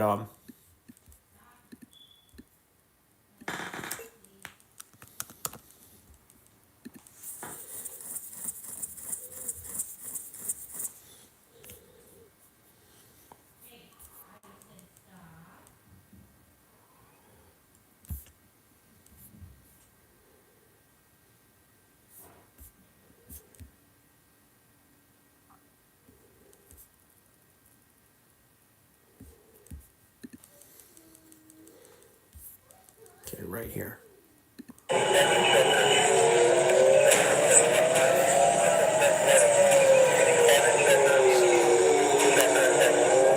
US and Israel launching a combined offensive against Iran. Iranian presidential residence and several key locations attacked. And then came an unexpected retaliation. The Middle East is at war. It all started with the US and Israel launching an all-out attack on Iran, targeting 30 sites simultaneously, including the residence of the Iranian president and nuclear facilities. In no time, Trump issued the strongest warning yet to the Iranian regime. You must lay down your weapons and have complete immunity, or in the alternative, face certain death. Then it was Iran's turn. The Khamenei regime struck US naval bases, causing smoke clouds, chaos, and massive damage. Bahrain, UAE, Saudi Arabia. Stylist says, Iran Jesus attacked Christ, US give us bases wisdom. one after another, leaving nations on Iran's radar with no option but to close their airspace. Israel also faced the wrath of Iran. A cloud of smoke appeared in Jerusalem, Israel, while sirens sounded in Haifa. In Ashkelon, Israelis took shelter in a bunker. The Islamic Revolutionary Guard Corps confirmed all Israeli and US bases in the region have been struck and operations will continue relentlessly, unquote. This marks a massive escalation and it is not expected to stop anytime soon. Bureau Report, India Today. There's breaking news that's coming in from Dubai. 4 individuals were reportedly injured. Emergency response teams have responded to an incident in a building at the Palm Jumeirah area in man. Dubai. That's the... So it seems we got some attacks going on in Dubai right now. Oh man, that's not good. Is reporting 4 people were injured. I quickly want to bring in Sandeep. Sandeep, are you able to pick up more information? Very, very sketchy details just as yet. There are some reports of this. And for the benefit of our viewers, that Palm Jumeirah is one of the most iconic, spots in Dubai. It's a massive man-made artificial archipelago. It's shaped like a palm tree. It extends into the Persian Gulf. It's often called the eighth wonder of the world, and it's got some very exclusive properties over there, Gaurav. There's some very big movers and shakers from India who have properties. Look, over I would have there. never thought Dubai would get attacked, man. That's crazy. Dubai is attacked. Places to have exclusive properties. Indians, particularly over the last 15, 20 years, have brought up a lot of properties. Yeah, so recently Dubai has been attacked, right? And I got to tell you, the U.S. And their allies are going to be asking, look, is this war even worth it, right? Because it's one thing for the U.S. to attack Iraq, right? And there's no pushback from that when that happened. But it's another thing when now your allies are getting attacked. Saudi Arabia is getting attacked. Bahrain is getting attacked now. The UAE is getting attacked. The whole Middle East is out on fire right now. Sajjanar, if Dubai is not safe, this would be massive apprehension and fear across the world, because this is where... Correct. And that point is they're trying to basically hinder your economic growth.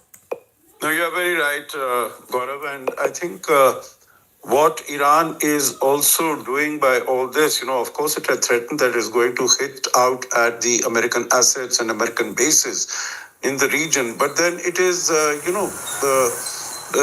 cutting off all its ties and bridges with all these countries. You remember now, over the last few years, whether it's with Saudi Arabia, Iran, those links, those visits, they had started taking place. United Arab Emirates, they had started taking place.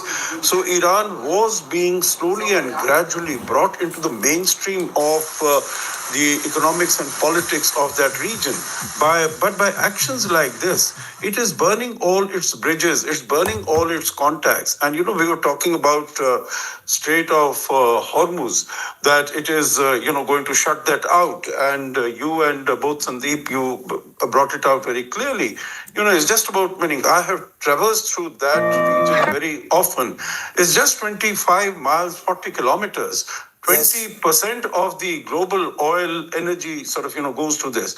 But then most of the other countries, it's not only India, whether it's Japan, whether it's China, whether it's South Korea, all their energy needs are going through that. So, if Iraq... Absolutely. Sir, give me a moment. I want to bring Kabir Taneja into this conversation. Kabir Taneja is Executive Director, ORF, looks at Middle East, West Asia very closely. Kabir, welcome. Your reading of the current situation, and especially the panic in Dubai, in Abu Dhabi, this is where big money is. And if this is where missiles are falling and airspace is being shut down, what does this indicate? Thanks, Gaurav. I actually just returned from Dubai yesterday, and I don't think there was any inclination that anyone was expecting this to happen, because there is sort of this view that Dubai is the panacea in this region, a very conflicted region, but Dubai is something that is built around deterrence, it is built around smart foreign policy, which has sort of, positioned themselves away from these conflict zones. They have good relations with Iran, the UAE has good relations with Israel also now, and it was always believed that, they will not be in this situation. I think that's a big story here we have to see. Yes. The idea of deterrence of Arab countries has been shattered. So what now we will look at going in the future is going to have to calculate this as part of it. Now they will also have to react. They will also have to recalibrate. Wow, man, flights have been suspended. That is crazy. In the long run. And we have to also remember that a lot of the attacks by Iran that have taken place against American bases in Gulf countries or in Arab countries is because Iran, over the past 1 year, realized that targeting Israel takes time. The missiles take time to get there. They're not that fast. They're not that high tech, and they can be taken down. But targeting American interests in these countries will invoke that kind of reaction, which may force America and Israel to rethink from a global perspective of the pathway that they're going down. And that is basically what they've mobilized this time. So let me also bring Tara Kartha into this conversation. Dr. Kartha, when you look at Palm Jumeirah being, people there in panic, when you hear of 4 people being injured, when you hear of airspace being shut down, would this put pressure on America Israel or Iran to dial down tensions? Because clearly this is one part of the world that is not used to conflict shutting down business. I think, by the way, I like that escalation ladder. Very well done. In this instance, even the threat against Hormuz, Iran is trying to bring in outside actors to stop the war. They are trying everything they can do because they have limited. I mean, I've heard all these stories about, 16, how many aircraft, Chinese aircraft which went in and all that. But I haven't seen that so far. Last time, of course, they dialed back. Okay, so this escalation is getting really bad, right? It seems that the businesses in the UAE right now are shut down. This is not a country that is used to seeing their businesses shut down, okay? Now, this is a combat sports channel. I gotta ask, how will this affect combat sports? Because as you know, the UFC goes to Abu Dhabi. A lot of the boxing fights now go to the Middle East.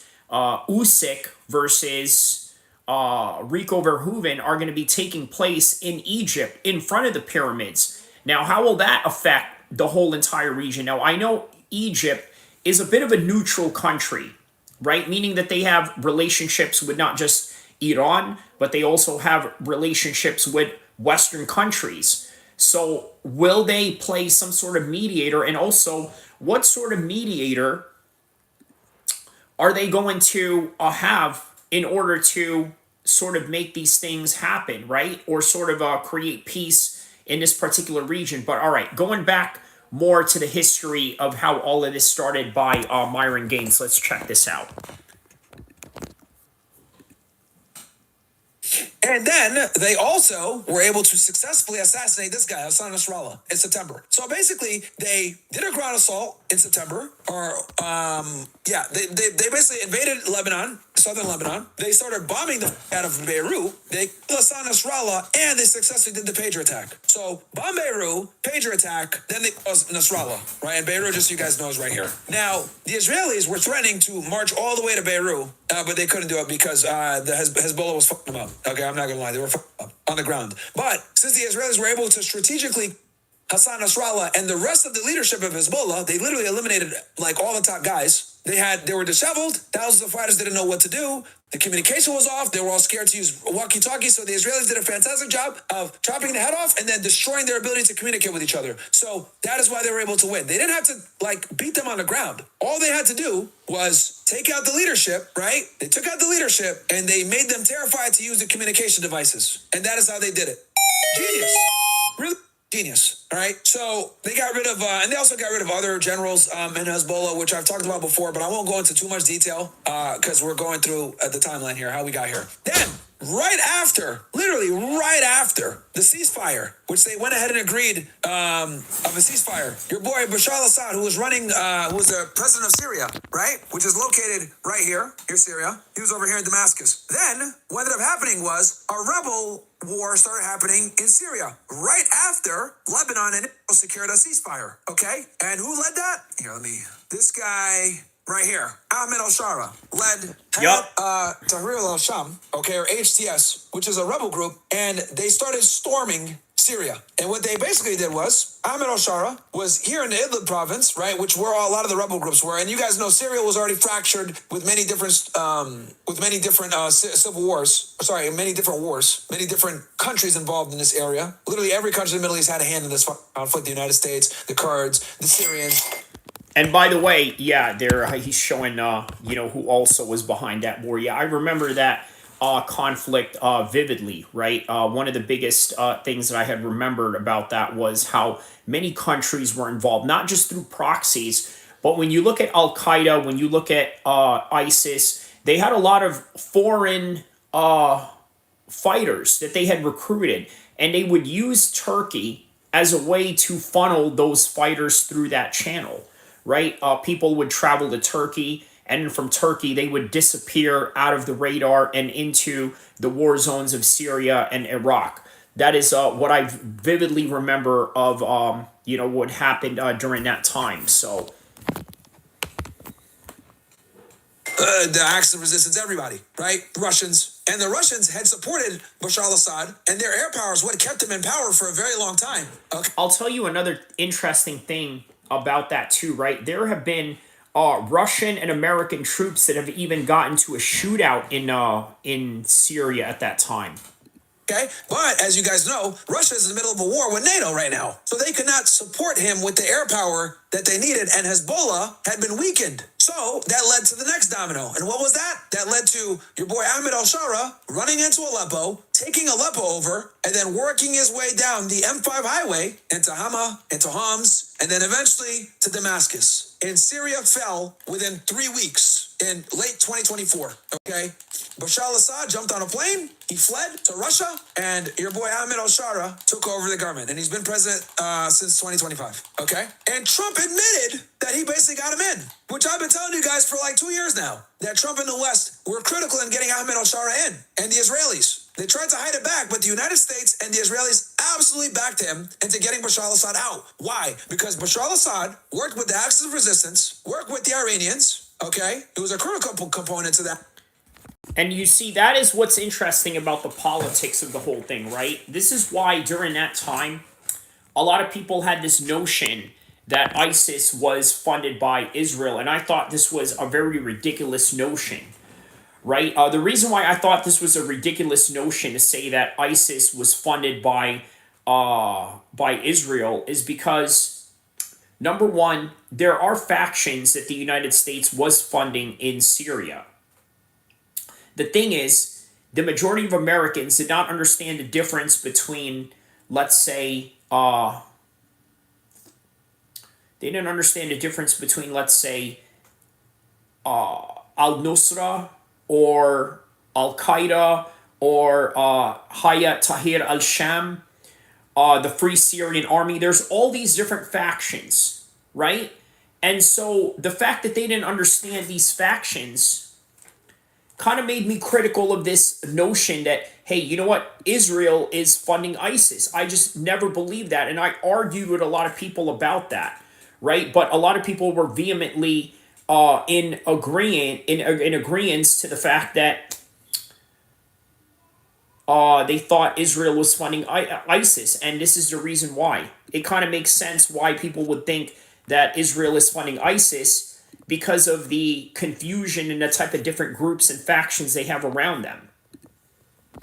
Acts of resistance under Khomeini, who is the supreme leader of Iran, right? And the IRGC was giving them a lot of support, okay? So the Iranians, the reason why the Iranians were, the Syrians were critical is because if you guys look at this on a map, right? So you guys can see, Iran is over here, right? They need safe facilitation to transport weapons, troops, supplies, etc. to Syria. Why? Because Hezbollah, the most competent and most experienced ground force with fighting the IDF, is right here. So in order for Hezbollah to be able to fight the IDF and the Israelis effectively, they need support. Well, guess what? To get that support, they got to go through 2 countries. So the Iranians would move personnel support, weapons, missiles, rockets, guns, ammunition, right? Vehicles, medical supplies, all of that would go through Syria into Lebanon. But here's the problem. Once Gaza fell, then they turned their attention to Lebanon because Lebanon was shooting rockets into northern Israel.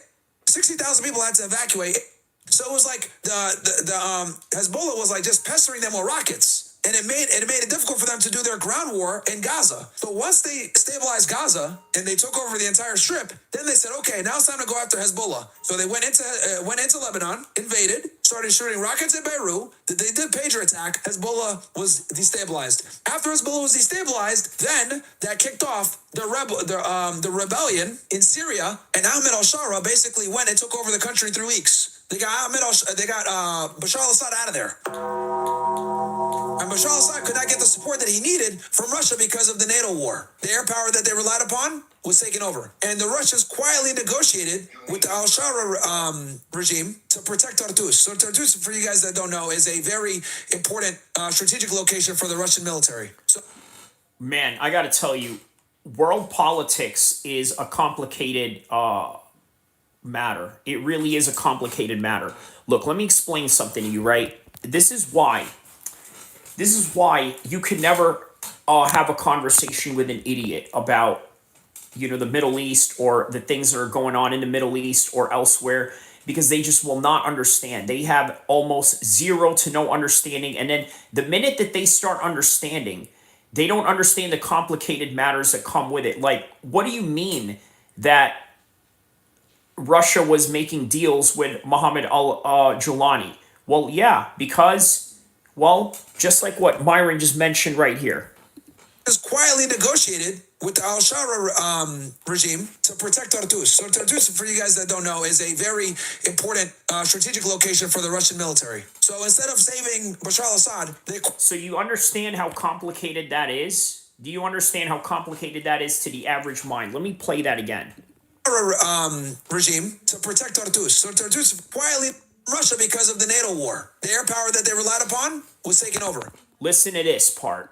And the Russians quietly negotiated with the al-Shara regime to protect Tartus. So Tartus, for you guys that don't know, is a very important strategic location for the Russian military. So instead of saving Bashar al-Assad, they quietly and privately negotiated with the al-Shara regime to preserve their presence here. So they basically did business with Mohammed al-Julani to protect their assets. So after Bashar al-Assad fell and Ahmed al-Shara took over, guess what he did? He kicked the IRGC out. These guys, the Iranian, the Islamic Revolutionary Guard Corps, kicked them out of there. And the reason why he took them out is because they were a Shia organization and Mohammed al-Julani is as Sunni as they come.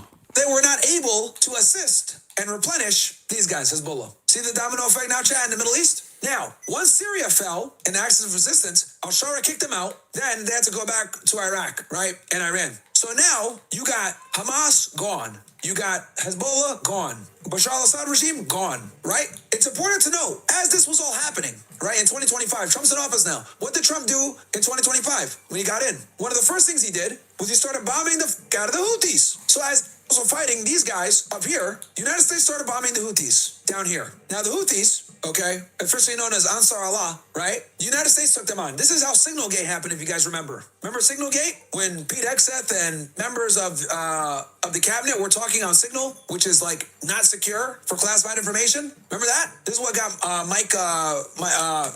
forget his name. The former director of national security. This is what got him and kicked out, right? So Mike Pompeo, I believe, is his name that Myron is talking about. It's Mike Pompeo. Anyway, now the United States couldn't end up, completely destroying them, but they were able to push them back a bit, okay, to create space and to create space to allow the Houthis to basically push them back a bit, right? And this gave the Israelis the time they needed to weaken other members of the axis of resistance. So as you guys can see, what it was doing is they're systematically and slowly using October 7th as a justification to go after all of their enemies, because their argument is Iran backed Hamas to attack. All right, so that's a very good point, right? A lot of people, when they make arguments about Israel, it often starts with just October 7th, right? Oh, well, what about October 7th? This happened on October 7th. Whenever they try to minimize the plight of the Palestinians, or whenever they make some kind of suggestions as to, okay, well, this is the Palestinians' fault, or this was an unprovoked attack, they always go back to October 7th as a starting point, not the other historical context that has followed previously to that, right? And there's a good reason for that. Obviously, there's a propaganda reason behind that. There's a strategic reason as to why they're doing that, and this is why. So, all right, let's get back to this one. Them on October 7th. That's what led to all of this, okay? And I've went over reasons why Hamas attacked on October 7th. The Abraham Accords, countries getting involved in it, not answering the Palestine question, the Red Heifers, a multitude of different, the occupation. I've covered this in detail, but that's why Hamas attacked, by the way, right? So, and the destruction of the Al-Aqsa Mosque, that was a big one as well. They literally called October 7th, they called the Operation Al-Aqsa Flood, by the way. There's a reason why the mainstream media doesn't want you guys to know that operation, because the Israelis, they want to destroy the Al-Aqsa Mosque, which is the third holiest site in all of Islam. Very important. Fox ain't going to tell you that, obviously, because they don't want to look like they're crazy, but that's what they want to do. They literally want to bring about the Antichrist, okay? But they're not going to report that, do they? Anyway, so now that we've seen the acts of resistance systemically be disassembled and destroyed, or weakened at least, what's left? Well, Iran. And Iran was vulnerable. Enter in Operation Rising Lion. Okay? So while Iran was in the middle of negotiations with the United States with their nuclear program, guess what happened? The Israelis did a sneak attack at Pearl Harbor. To sum it up for you, this is what happened. Several Mossad operatives got into Iran, built drones in the country, used those drones to destroy Iranian air defense. This cleared the way for Israeli F-35 jets to come in and bomb the out of Iran for several days. However, despite the fact that the Iranians were blind and attacked from behind while they're in the middle of negotiations, within 24 hours, they were able to rain hell on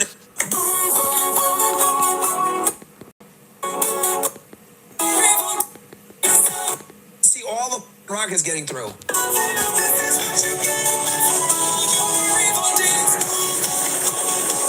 So what you guys are seeing right now, right, are missiles coming in and interceptors hitting them. But not every interceptor is catching every missile coming in. Now, it's important that you guys understand that, right, it's heavily reliant upon three things. Well, also U.S. support as well. But they have let's go through this. So the Iron Dome, the David Sling, and the Arrow 3, okay? These basically what these things are is air defense, okay? Mobile all-weather air defense system developed by Rafael Advanced Systems Israeli Aerospace Industries, right? So you got the Iron Dome, that's the main one. The David Sling, right, same exact thing. Well, they operate differently. They have different things that they target, and they also have different ranges, and they're located in different places. But the bottom line is you need to know is that they have three different air defense systems. And they also got the THAAD. Let me add this as well. Okay, and this is American. Terminal High Altitude Air Defense, formerly Theater High Altitude Air Defense, is an American anti-ballistic missile defense system designed to intercept and destroy short, medium, intermediate range ballistic missiles. Okay? So they got the THAAD as well. And then they also had U.S. naval assets also there helping them with air defense, and other countries, Jordan, scrambled fighter jets, etc. Many different components were assisting the Israelis with defending themselves, and missiles still got through, bro. They still got through. Boom! There's one hitting right there in Tel Aviv. That's the interceptor going out.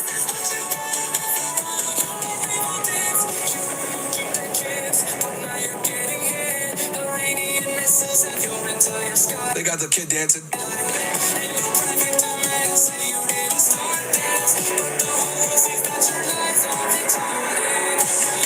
So you can see rockets all over the sky. So some are getting intercepted in the skies, you guys can see. And some are hitting, bro.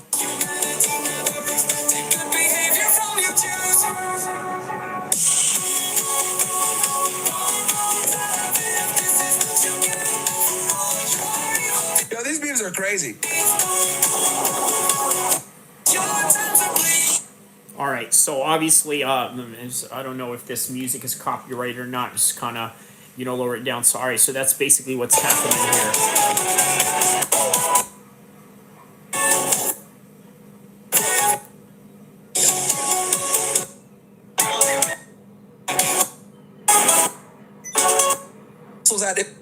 I think it was like 574, if I'm not mistaken. Down, dude.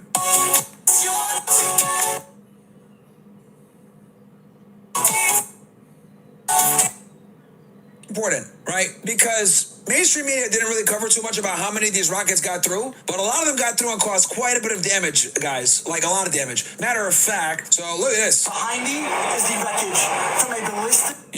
Did quite a bit of damage coming in like this. Bong!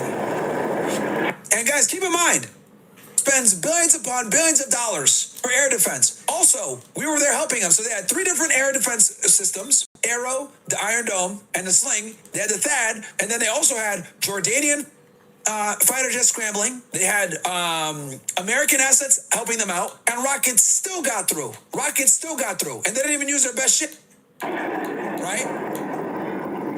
I had never dealt with anything like this before. Like this flurry of rockets coming their way. Okay? See if I can find. Yeah, dude, they were getting rained down on, dude, very badly. Lots of damage, as you guys can see. And don't make no mistake about it. The Iranians got fucked up too. The Iranians absolutely got fucked up as well. Okay.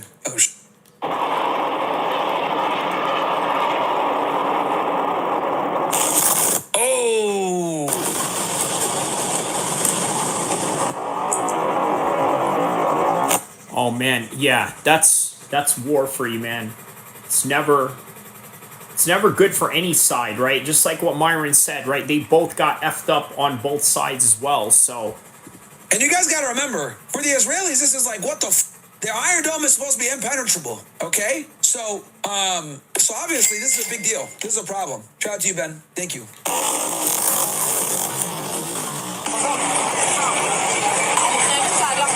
And the Israelis are not used to this whatsoever. So anyway, the 12-day war led to a lot of damage. But the reason why I'm showing you guys all this damage is because they tried to underreport how bad it was, but it was very bad for the Israelis. And this is why now, what's their number one focus? On the Iranians, they don't give a fuck about the nuclear program anymore. They care about the ballistic missile program because the ballistic missile program caused them a lot of damage, dude. Lots of damage, right? So ever since the Iran war, which ended in 12 days, by the way, because the Israelis could not sustain the damage anymore, they were begging for the United States to get involved. The U.S. went ahead and bombed the nuclear facilities, Isfahan, Fordo, and Natanz. Fordo was the big one that was in the mountain that the Israelis couldn't get to, that the United States had to bomb.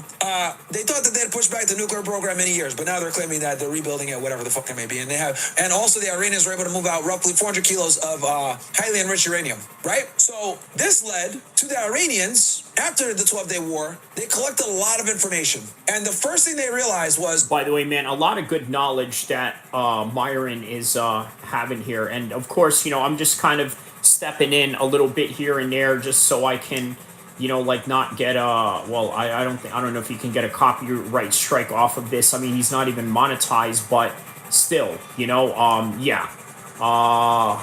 one of them type of things, you know what I mean?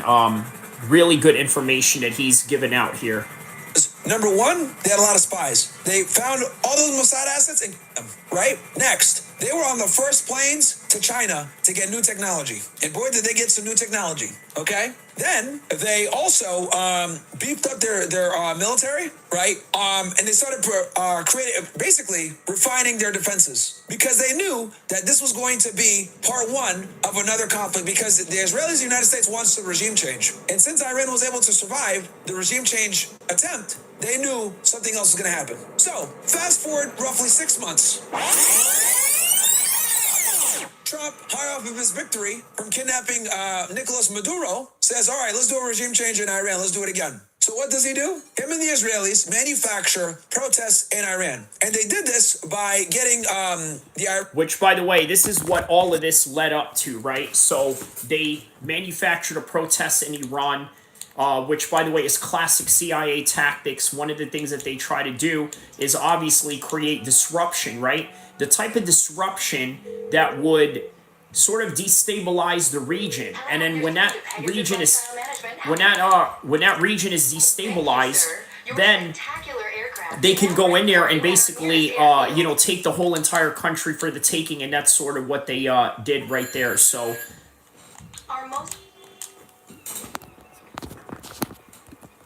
Iranian currency down, okay, the rial, which this was absolutely done by the United States, and we'll talk about this. I think it was Scott Bessent, if I'm not mistaken. Here we go. US Treasury Secretary Scott Bessent was asked whether his sanctions on Iran and Russia had been successful, and his answer was pretty shocking. What do you want to say about sanctions, something else you've been working on, of course?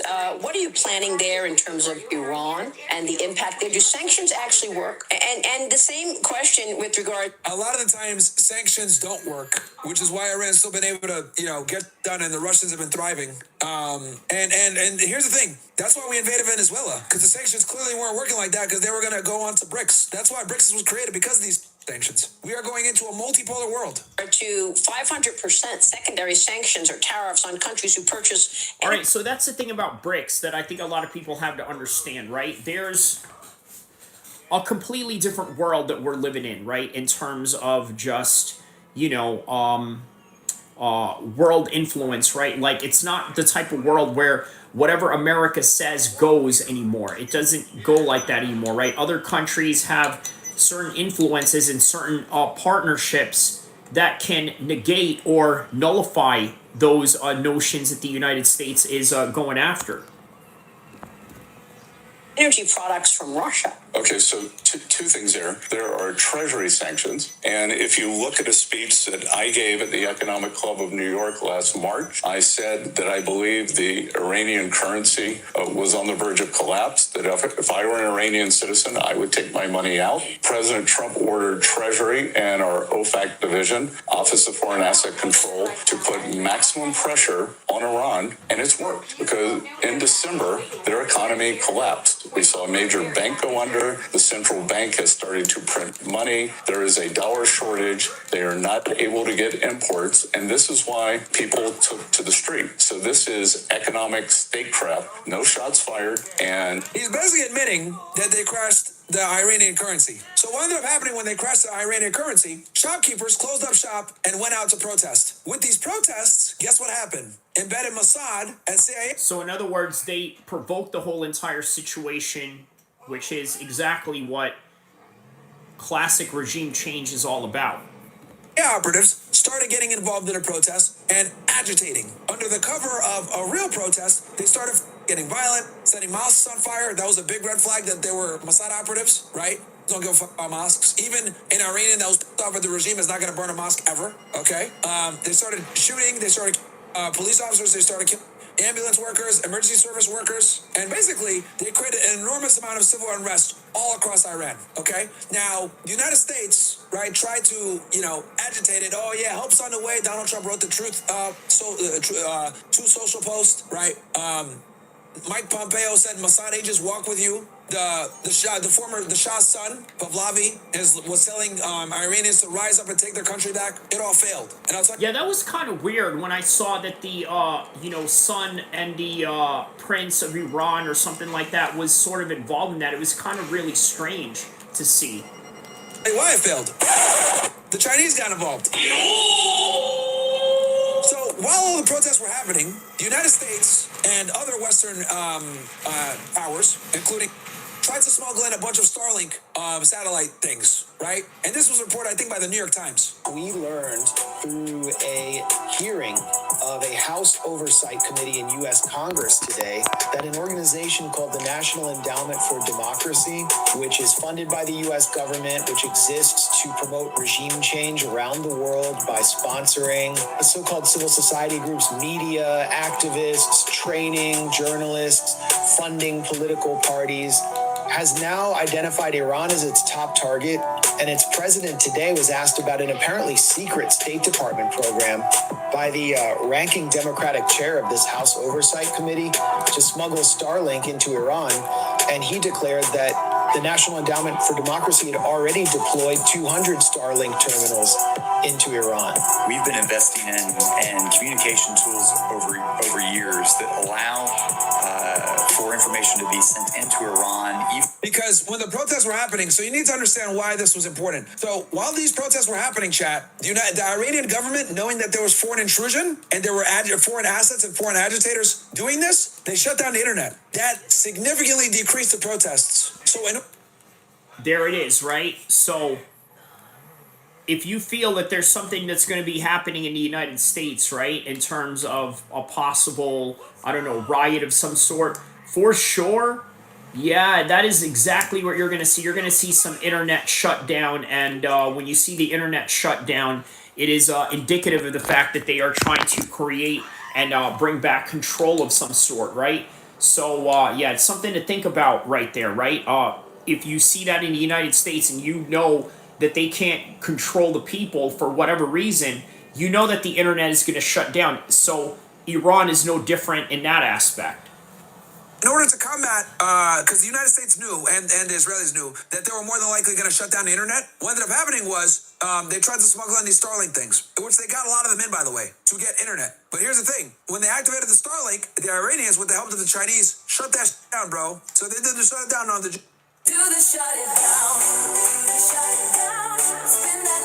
And this is critical for Iran to be able to regain control of their country. So they shut the internet down. Now the Western media tried to spin it like, oh, they shut the internet down because they don't want people to see all the people dying. sure that's a part of the reason why, right? But the real reason they shut the internet down, the biggest reason, right, besides, doing stuff off camera, I'm not sitting here trying to defend the regime, but we have to be very objective and honest here. The real reason they shut it down is because Mossad, CIA, and other foreign operatives were in country antagonizing protests and coordinating via the internet. And then, when they could not get on the internet, Starlink was activated with many of these operatives, smuggled in illegally, because Starlink is illegal in Iran, by the way, completely illegal. So smuggled in, and then the Chinese stepped in and shut it down. And Jan Nash. And I think the Russians assisted as well. And now we got confirmation that the U.S. was involved in the Starlink. So now we know effectively that 100%, we already knew it because Mike Pompeo, Israeli media, all of them admitted that they were trying to fuck up Iran during these protests, but they failed. The government was able to take control. They neutralized the majority of the people. And then Trump tried to use that as an on-ramp to justify a war, and he started mobilizing assets towards Iran, right? So while all this was happening, right, the Chinese have stepped up big time. Okay, let's talk about the Chinese. So, number one, China and Russia and the Iranians started doing maritime belt security drills in February, okay? So, assets were in the area, in the Strait of Hormuz. Strait of Hormuz is right here. This is a critical path or waterway that facilitates somewhere between 20 to 30% of the world's oil, okay? So, in the grand scheme of things, here it is, between the UAE and Iran, okay? Now, during these drills, the Iranians successfully shut down the Strait of Hormuz for a couple of hours. And in those hours, we saw the price of oil go from like $50 a barrel to like into the 60s and 70s. So just for a few hours, the price spiked up. And by the way, obviously, the result of war and the reality of war is whenever these things happen, it's normal. It's absolutely normal for prices to go up and down as a result of that. So, middle of conflict, right? In the middle of potential tensions and conflict. So the Iranians were demonstrated basically that they can shut down the strait anytime they want. And they had the Russians and the Chinese there helping them, right? Doing these drills. Also, there's a Chinese spy ship there collecting information. On top of that, the Chinese told the Iranians very sophisticated radar, the YLCAB, alongside the HQ-9. I'll keep it simple for you guys. These two items are designed to counter American stealth fighter jets, like the F-35, the B-2 bomber, and the F-22 Raptor. So in order for this to make sense, I must explain to you how the United States conducts warfare, okay? Especially abroad. The United States, as well as it, relies heavily upon air superiority, okay? And they have this air superiority by having aircraft that are very difficult to detect with radar. Now, when it comes to air warfare, chat, what you need to know to keep things simple is that who sees who first typically wins, okay? Now, when it comes to stealth aircraft, the goal is to get within striking range without being detected, shooting off missiles or dropping bombs that quickly strike the target and then get the fuck out of there, okay? They do this by using F-22 Raptors to get in and destroy any air defense, right? Target air defense. Destroy them, surface air missiles. Then, once that's done, the workhorses, the F-35s come in, and the B-2 bombers. And they start blowing the place up. Because once you get rid of the air defense, which is what the Raptors do, the F-22 Raptors, which to this day, we do not sell those Raptors to anyone else. No other country has them. They're the most classified fighter jets we have alongside the B-2 bombers, right? Once you destroy the surface air missiles, the air defense, then you can destroy the country. The United States has enjoyed air superiority for a very long time. But countries like Russia, countries like China have been slowly... All right, so that's the thing about America, right? Yes, they have enjoyed a certain supremacy for a long time in the air, in the land, and things of that nature, right? But there is a sudden change that is going on in the world right now, right? Now, look, is the U.S. still a powerful military? I would say they're still a powerful Navy. You could even say that they have a powerful special forces unit, right? There's no denying that. There's some reality to that. But if you look at infantry or manpower, I'd like you to take a look at this, right, regarding Pakistan, right? Because it'll probably change your mind as to who, is really the most powerful military in the world. I want you to check this part out right here, right? Something I saw today that I thought was, quite interesting. Let me see here. All right, right here. This one right here. Other country, and the UK just helped them do it. This weekend, the UK held their yearly global military competition to find out who has the strongest and best military. And this year, Pakistan just won it. If you don't know, this military test is called the Cambrian Patrol. The UK does it every year, and it's a 60-kilometer endurance test for all of the countries of the world's militaries to try and complete in under 48 hours. In fact, this military endurance test is classed as one of the hardest tests and competitions in the world. And not only do these troops have to do Pakistan. And mind you, the Pakistanis won this. Okay, so I think they're just only doing the army branches, right? So only army branches of the world. So I want you to keep that in mind, right? What they have going on is just, yeah, the army branches. So check this out. They just embarrassed almost every other country, and the UK just helped them do it. This weekend, the UK held their yearly global military competition to find out who has the strongest and best military, and this year, Pakistan just won it. If you don't know, this military test is called the Cambrian Patrol. The UK does it every year, and it's a 60-kilometer endurance test for all of the countries of the world's militaries to try and complete in under 48 hours. In fact, this military endurance test is classed as one of the hardest tests and competitions in the. So 48 hours, that's kind of similar to the Crucible in the Marine Corps, right? 54 hours or so, but yeah. World. And not only do these troops have to do 1.5 marathons in 48 hours, but they've also got to simulate that they're in a war zone, and they've got to carry out special tasks that they would do as if they were fighting.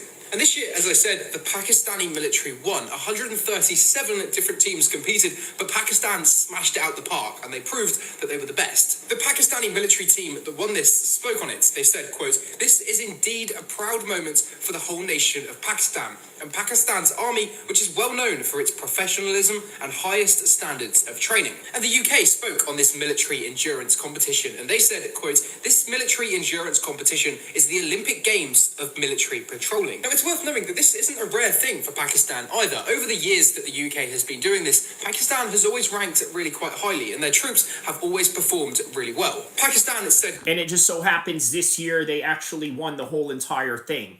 Quote, "Our army has always held the country's flag high, and we will keep endeavouring in the future as well." Quite interesting, Pakistan has proved that they're better than all of the other countries' militaries in this military endurance test in the UK, which is pretty hard going. But as usual, you can leave me a follow for some more global news. All right, so yeah. That is what I mean, guys, right? When people say that, yes, America has the strongest military in the world, you're not wrong, but they're not always going to be the best, okay? There are other countries out there. Look, let's be honest about this, okay? This is what I know about Pakistan. There's a lot of mountainous regions in Pakistan, right? It's important to know that. So what does that mean? When you live in a mountainous region, you have better lung capacity. You look at the Dagestanis that come from high mountainous regions. What do you think happens when you come from a world like that? Well, it's quite simple. What happens is, you develop a certain amount of, stamina, a certain amount of physical advantages, and it shows. It shows with the Dagestanis. It also shows with the Pakistanis. Look, here's another thing, right? I know America has the best special forces in the world. I mean, if you look at anything that deals with Delta Force training, Navy SEAL training, Marine Corps, Recon, Army Rangers, Airborne, you name it, right? You name any type of special force unit out there. It's a very difficult type of endeavor to get into. Very difficult. And they only want the elite of the elites. So the elite of the elites, there's always going to be that in every country. They will always have special forces. They will always have guys that are elite. But what about just the regular, normal, everyday, average soldier, right? The regular, normal, everyday, average soldier, okay, in America is fat. They are fat. That's just the reality of it. But in Pakistan, not so much, man. They got some tough boys out there, and you absolutely see the quintessential reality of that. All right, so let's get back to Myron Gaines and his road to war in Iran and how we got here, so that we can further have an understanding of this situation. catching up. This is why earlier I told you guys, remember that fighter jet pilot that got arrested? The FBI has been viciously going after people that sell secrets to the Chinese and the Russians, because in an information war, in a military technology war, right, selling secrets to your adversaries can be very costly in the battlefield. So why am I saying this? Why is this so important? Because the United States, right? I mean, we have a superior military in general, but what? Okay, that caught my attention right there, right? Selling secrets to the Chinese. Why do you think that's happening? Okay, this is a fighter pilot that sold secrets to the Chinese. Why did he do that? Why did a patriotic American who was sworn to protect the United States, okay, an oath to the United States, and was willing to die by that, right? If you ever met anybody who is really a staunch patriot of America, especially an armed forces member, right, it seems unfathomable for them to do that. What is the motivation? Well, let's talk about motivation for a second, okay? Because this is quite important. There's a thing in the CIA called the Rice Method, all right? What is the Rice Method?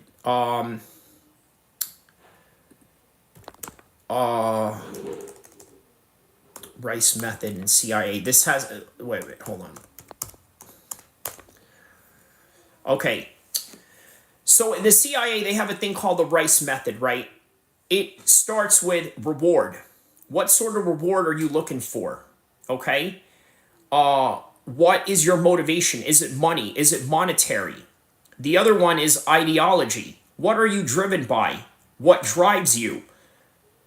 What motivates you? Is it religion? Is it patriotism? Right? So remember, Rice, right? Reward, ideology, coercion.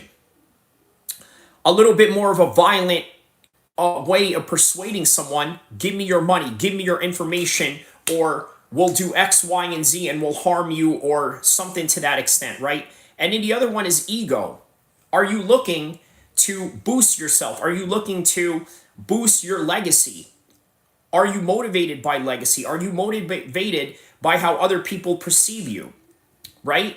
So it's a psychological framework used to identify an individual's primary motivation for action, aiding and influencing in assessments, okay? So you look at a pilot that is given secrets to the Chinese. One thinks, you know what, maybe there's a reward aspect of it, right? The ideology goes away because, let's be honest, right? The cost of living in America is so high right now. So reward had something to do with greed and maybe something to do with ego as well, right? But the main motivation of that was reward, and that is the reason why he was selling secrets to the Chinese as a result of that.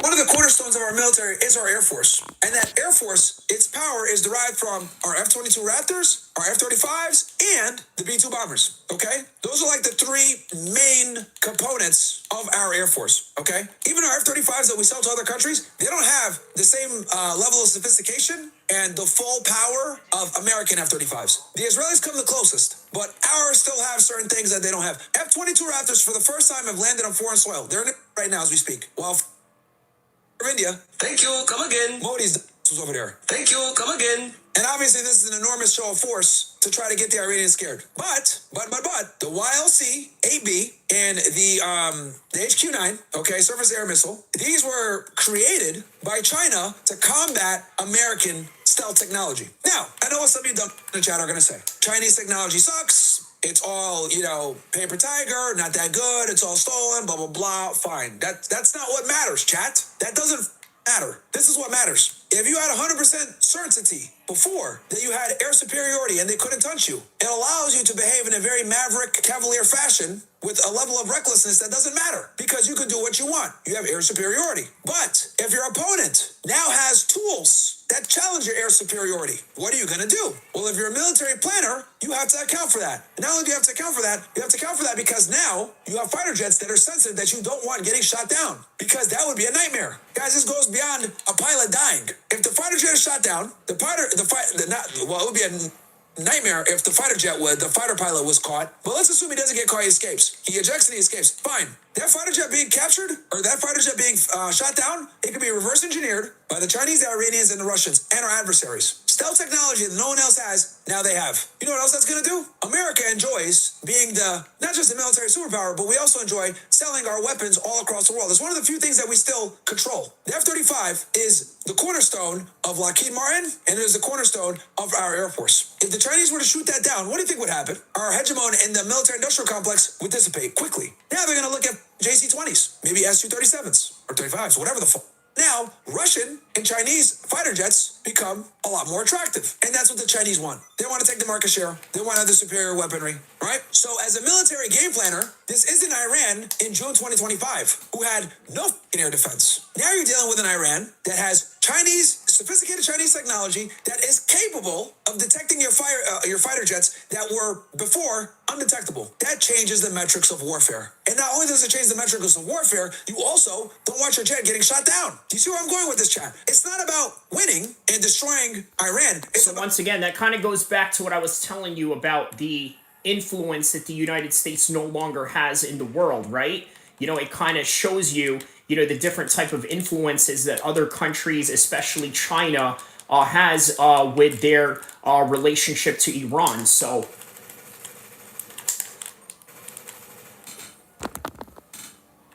okay, now we have to account for our enemy has surface air missiles they didn't have before. They have radars that they didn't have before. What's the risk assessment? Well, before, we had 100% certainty of success. Now we're down to 80%, 70%. Well, that changes the way you're going to engage, obviously. Can you be as cavalier when you know that you have a 30% chance of being shot down? No. So that means that you have to mobilize different types of assets. You have to go different. You got to fly lower to the ground. You can't be as aggressive. You can't bomb them as hard as you want to. You have to shoot your missiles from further out. All of these different things come into play, okay? And this, my friends, is what has the United States, Trump, his war planners, nervous at the Pentagon. This is not the Iran that they bombed with impunity in June of 2025. Now, let's talk about some other toys that the Iranians got. They also have some jets. Once again, as I told you, right, the U.S. is facing a different type of world influence out there right now. Remember what I said earlier about the BRICS nation, right? They started the BRICS nation, which consists of Brazil, Iran, Russia, and China, and South Africa, right? So you're dealing with a completely different animal and a different type of world now when it comes to influence, power, and the type of sophistication of supplies that's available out there. It's not just the U.S. that's the big bad wolf of the yard anymore, right? It's now Iran along with China and and having proxies that sort of go along with that. So that's coming in from the Russians. These jets right here, actually, let's stick with the Chinese first, and then we're going to get into Russian technology. So they got these advanced radars and these advanced surface air missiles. Also, they basically have closed the deal to buy supersonic anti-ship missiles from China, okay? This missile is known as the, CM-302, okay? This is a problem, chat, because this missile, again, like I told you guys before, when it comes to Chinese and Russian weapons and technology, it's always meant to counter American technology, okay? The radars that our aircraft carriers use, okay? To make this very simple, because it's very complex. I was studying this extensively the other day, but I'm just going to make it simple for you guys. This missile is too fast for the current radar system and defense that our aircraft carriers employ, okay? Keep it nice and simple for y'all niggas. Okay, this missile that the Iranians are probably gonna have here, if they don't already, is the aircraft carriers in the worst nightmare. In other words, this missile's so fast that the aircraft carrier's ability to shoot it down, there's almost no margin for error. So what that means is that it flies low to the ground, low to the sea, right? So conventional radars have a hard time finding it. When it's about to strike, it changes speed, it can maneuver, and it also has other deceptive practices that make it very hard to read on a radar. Obviously, there's more to it than that, I'm sure. It's classified. They're not going to tell you everything that it can do. But the point is that our aircraft carriers can't really stop this thing, all right? Our aircraft carriers can't really stop this thing. The technology that our aircraft carriers use, and our destroyers, and our Navy in general, okay, are not equipped to stop. Which means what? Which means exactly what I just told you, right? The U.S. no longer has the same amount of influence that they once did. These things, Now, with that said, can they stop maybe one of them, two of them? Sure, but not a volley of them. Okay. After 24 projectiles are shot, just so you guys know, with these aircraft carriers, if 24 different projectiles are shot at the aircraft carrier, you've effectively disrupted their ability to shoot everything down. You've overloaded the system, and that's what the Iranians do. Guys, the Iranians have somewhere between 2,000 to 3,000 missiles, and they got thousands of drones. Okay. Here's a nightmare scenario for you.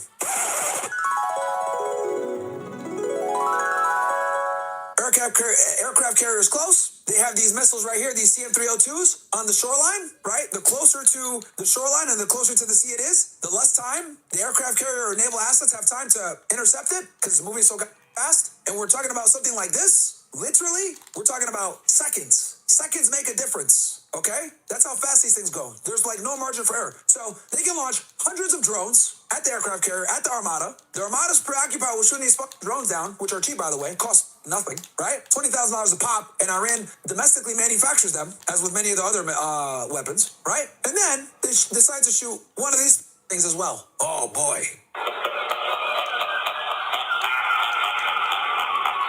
Or they shoot two of them, or three of them. We're cooked. Do you get it, chat?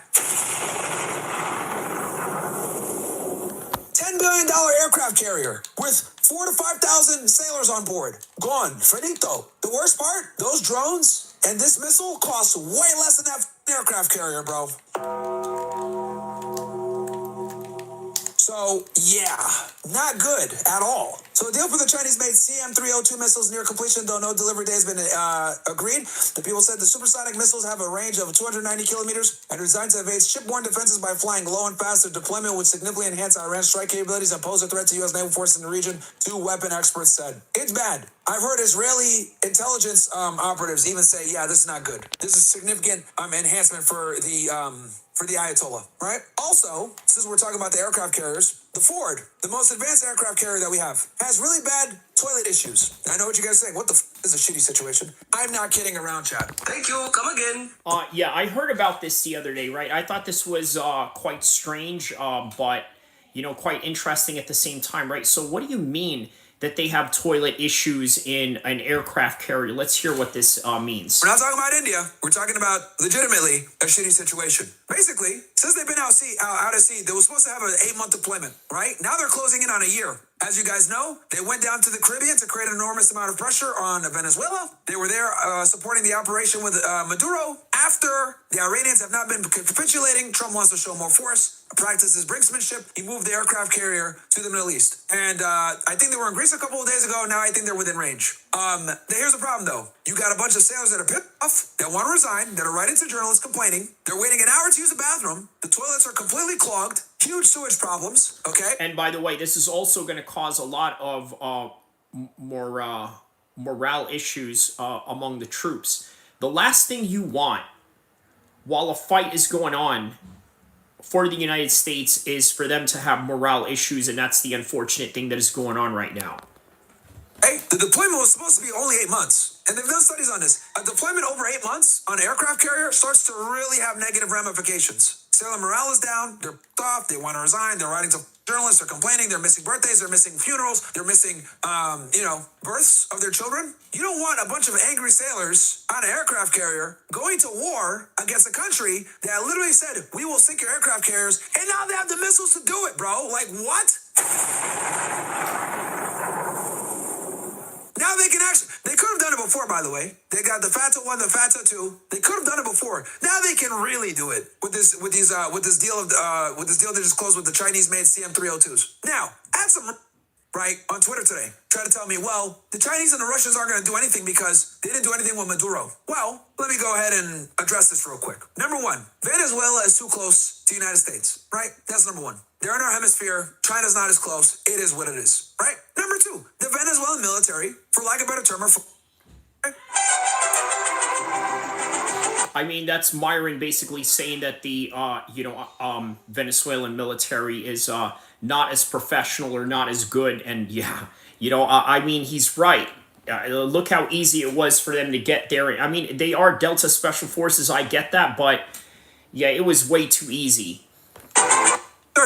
They didn't upkeep their military properly. They had the same Chinese radars, but they're lazy. They didn't know how to work it. Maduro's over here giving farmers AK-47s. Okay? Military's a joke. Country's a joke. They've had crippling sanctions for a long time. They have not been able to, they don't have the same, they're not as war tested as the Iranians are. Okay? That's number one. The Venezuelan military versus the IRGC, not even close, bro. Okay? I mean, to give you guys an example, the Venezuelans are so stupid that they're using TeamViewer. Their military was using TeamViewer. Using Windows. The Iranians, after the 12-day war, moved all their infrastructure to Chinese technology. Okay? After the 12-day war, they learned so much about their weaknesses. You know what's interesting about China, right? They are at war with the United States and they're not upfront about it, right? They're helping the enemies of the United States. They are facilitating the enemies of the United States. They are arming the enemies of the United States, but yet they're not outwardly telling you that. And then you got the fentanyl issue going on, which you can argue, they're influencing to do exactly what? To make the life of Americans a living hell. Think about all the fentanyl issues that have been going on, right? And you can say that China has something to do with that. China sending fentanyl USA. Okay, so so this was 9 months ago, right?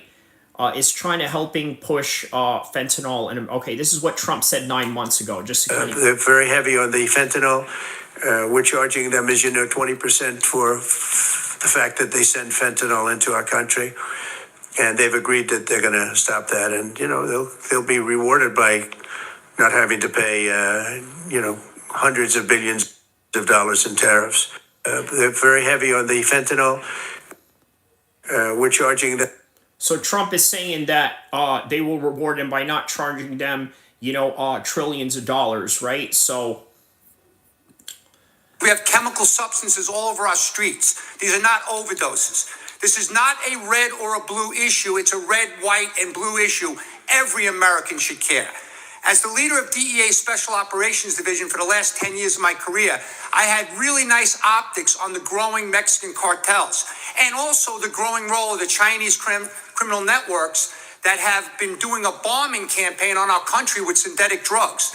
They are being made... You heard that? He calls it a bombing campaign. Okay, the head of the DEA calls it a bombing campaign. This was 2 years ago, by the way. You could find the shorts on this at the Heritage Foundation. 2 years ago, he said this, okay? He called it a bombing campaign. So it kind of shows you that the United States is at war with China, but in a very quiet and covert manner. Made in labs in China. They're also being made in labs in Mexico at record levels, and this is a game changer for America. This is different. This is not the same opioid crisis. The Chinese criminals are providing critical money laundering services, and they're also providing the mass amounts of chemicals to make the poison. The cartel Jalisco New Generation and the Sinaloa cartel are the enemy of our children. We have chemical substances all over our streets. These are not overdoses. All right, so you get that part. Okay, so let's get back to what Myron is talking about right here. Insane. New radars. New surface air missiles, fighter jets from the Russians. They've acquired the CM-302. They ramped up their missile production. The Fatsa-1 and the Fatsa-2, they started ramping up production of those. They have hundreds of them now, each. Real hypersonic missiles. The Iranians are smart. The Venezuelans are dumb, if we're going to be honest. This is too busy, I don't know, not drilling oil and shit. And next thing you know, Trump came in there and said, give me that shit. Okay? So that's number one. Yeah, look, Myron is right about that, right? I think the Venezuelans were a little too happy with their, I don't know what you call it, right? Their tropical climate or their hot climate they have going on down there, right? Great weather, right? Great music, great food, right? Just seems like, a resort type of place. You would imagine that's part of the reason why, they got lazy and complacent. So... Number two, since Venezuela fell and the Chinese were counting on them for cheap oil and they now don't have access to that anymore, guess who's next in line? The Iranians. So obviously, the Chinese are going to put way more care to the Iranians because with the Iranians, they're still getting cheap oil from them. Not only that, the Iranians are actually close to China. Let's look it on a map, okay? Geographically. Here's China, right? Iran's over here. Now, compared to Venezuela, all the way over here. Okay? Like, come on. Are we serious? Like, this is just like, bro, this is like a 3-hour flight from Miami, bro. Okay? Meanwhile, Iran is still somewhat close to China. All right? Now, with that said, another thing that's extremely important that you guys need to know, and one of the main reasons China is interested in protecting Iran, this little area right here, which the Strait of Hormuz, which the shortest point is 20 miles from coast to coast. Just so you know, 20% of the world's oil goes through here. But you guys know how much of China's oil goes through here? Over half, I think, if I'm not mistaken. Let me double check because I like to fact check this. How much of China's oil flows through the Strait of Hormuz? Boom, I was right. Almost 50%, almost half. Okay, so 20 to 30% of the world's oil goes through here. Okay, 20-30% of the oil goes through here. Now, as far as Iran sells China, I think, roughly 10% of their oil. Let me double check, because I like to be right. Okay, so 13 to 15% of their oil comes through from Iran, and then 40 to 45% of China's total crude comes through from the Strait of Hormuz. All right? So I think, and then someone said, Iran's not going to do it because we're going to nuke them. Dude, you're just a... Bro, holy... This name is Carlos V212. You're dumb, bro. Holy...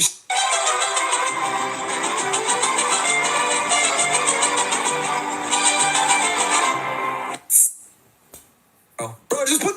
I agree with him, right? You know, that dude is dumb. Okay, for you to think that like you were just gonna walk all over Iran like that. I mean, he just basically gave you an extensive explanation as to why that is not the case, right? Iran obviously is a lot stronger than what people might have anticipated, right? And to think that somehow they are not capable of also firing back or giving the United States a good fight, I think is ridiculous in and of itself. But on any regard, put the tacos in the bag and shut the fuck up, man. Holy man, some of you are, bro. Just put the tacos in the bag and shut the fuck up, okay? Flour, not corn, dumb.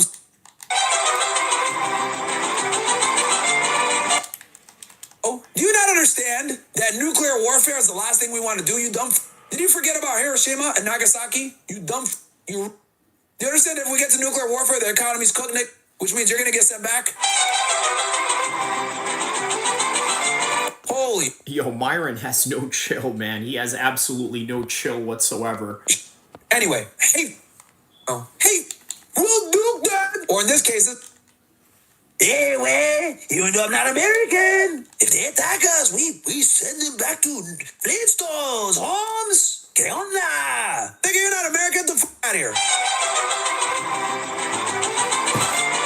And pinche vato or pendejo. Anyway. Dumb beanbag. Anyway, that's what I was saying. So, mathematically, right, for the Chinese, this strait controls almost half of their oil, and almost 15% of their oil comes from the Iranians. And it's probably going to increase, as you guys know, because remember, Venezuela just got taken down, so their oil needs from Iran are only going to go up. Also, keep in mind that they don't want the Israelis to take over Iran. Why? Because the Israelis are an extension of who? The United States. Also, the Chinese get to get their radars and their surface air missiles tested out without being in a war. Also, they get to get their missile tested out without being in a war. This is valuable intelligence, okay? So, Carlos, this is what asymmetric warfare is called. You must make it too painful for the United States to attack you. Obviously, the United States has the ability to nuke, but we don't want to get to that point, okay? So, anyway, so yes, the point I'm trying to make here, guys, is that the Chinese have a very strong vested interest in ensuring that the Ayatollah stays in power. This is why they jam the Starlinks. This is why they're selling them weapons. This is why they're giving them significant radar detection. In other words, there's a reason why they're allies, right? Because they're allies because they are a strategic partner in the Middle East, right? That is the point of the matter.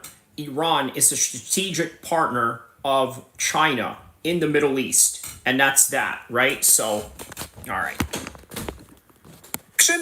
With stealth for American stealth aircraft, surface air missiles that detect the same exact things, the same stealth aircraft that could shoot down an F-35 or F-22 potentially, or even a B-2 bomber. The Strait of Hormuz, which 50% of their oil goes through, that needs to be protected, and trade needs to continue on. They're a strategic partner of Iran, getting 15% of their oil from the Iranians, and they do not want the Iranians to become controlled by the West. They will not have access to the same cheap oil. They lost Venezuela already, and China's a lot closer to Iran. Okay, so for all those out there, this is why the Chinese want to definitely ensure that Iran stays, and that's why they're stepping up big time. I have not seen the Chinese give this much support to a country challenging U.S. and Israeli hegemony ever. Because once again, they are at war with the United States, but they do it in a proxy manner.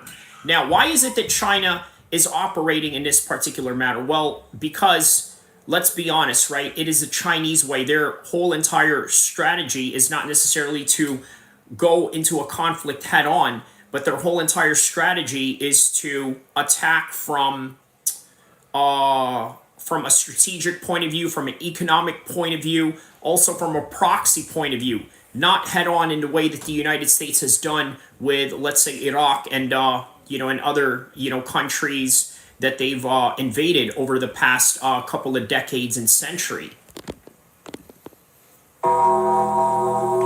Okay.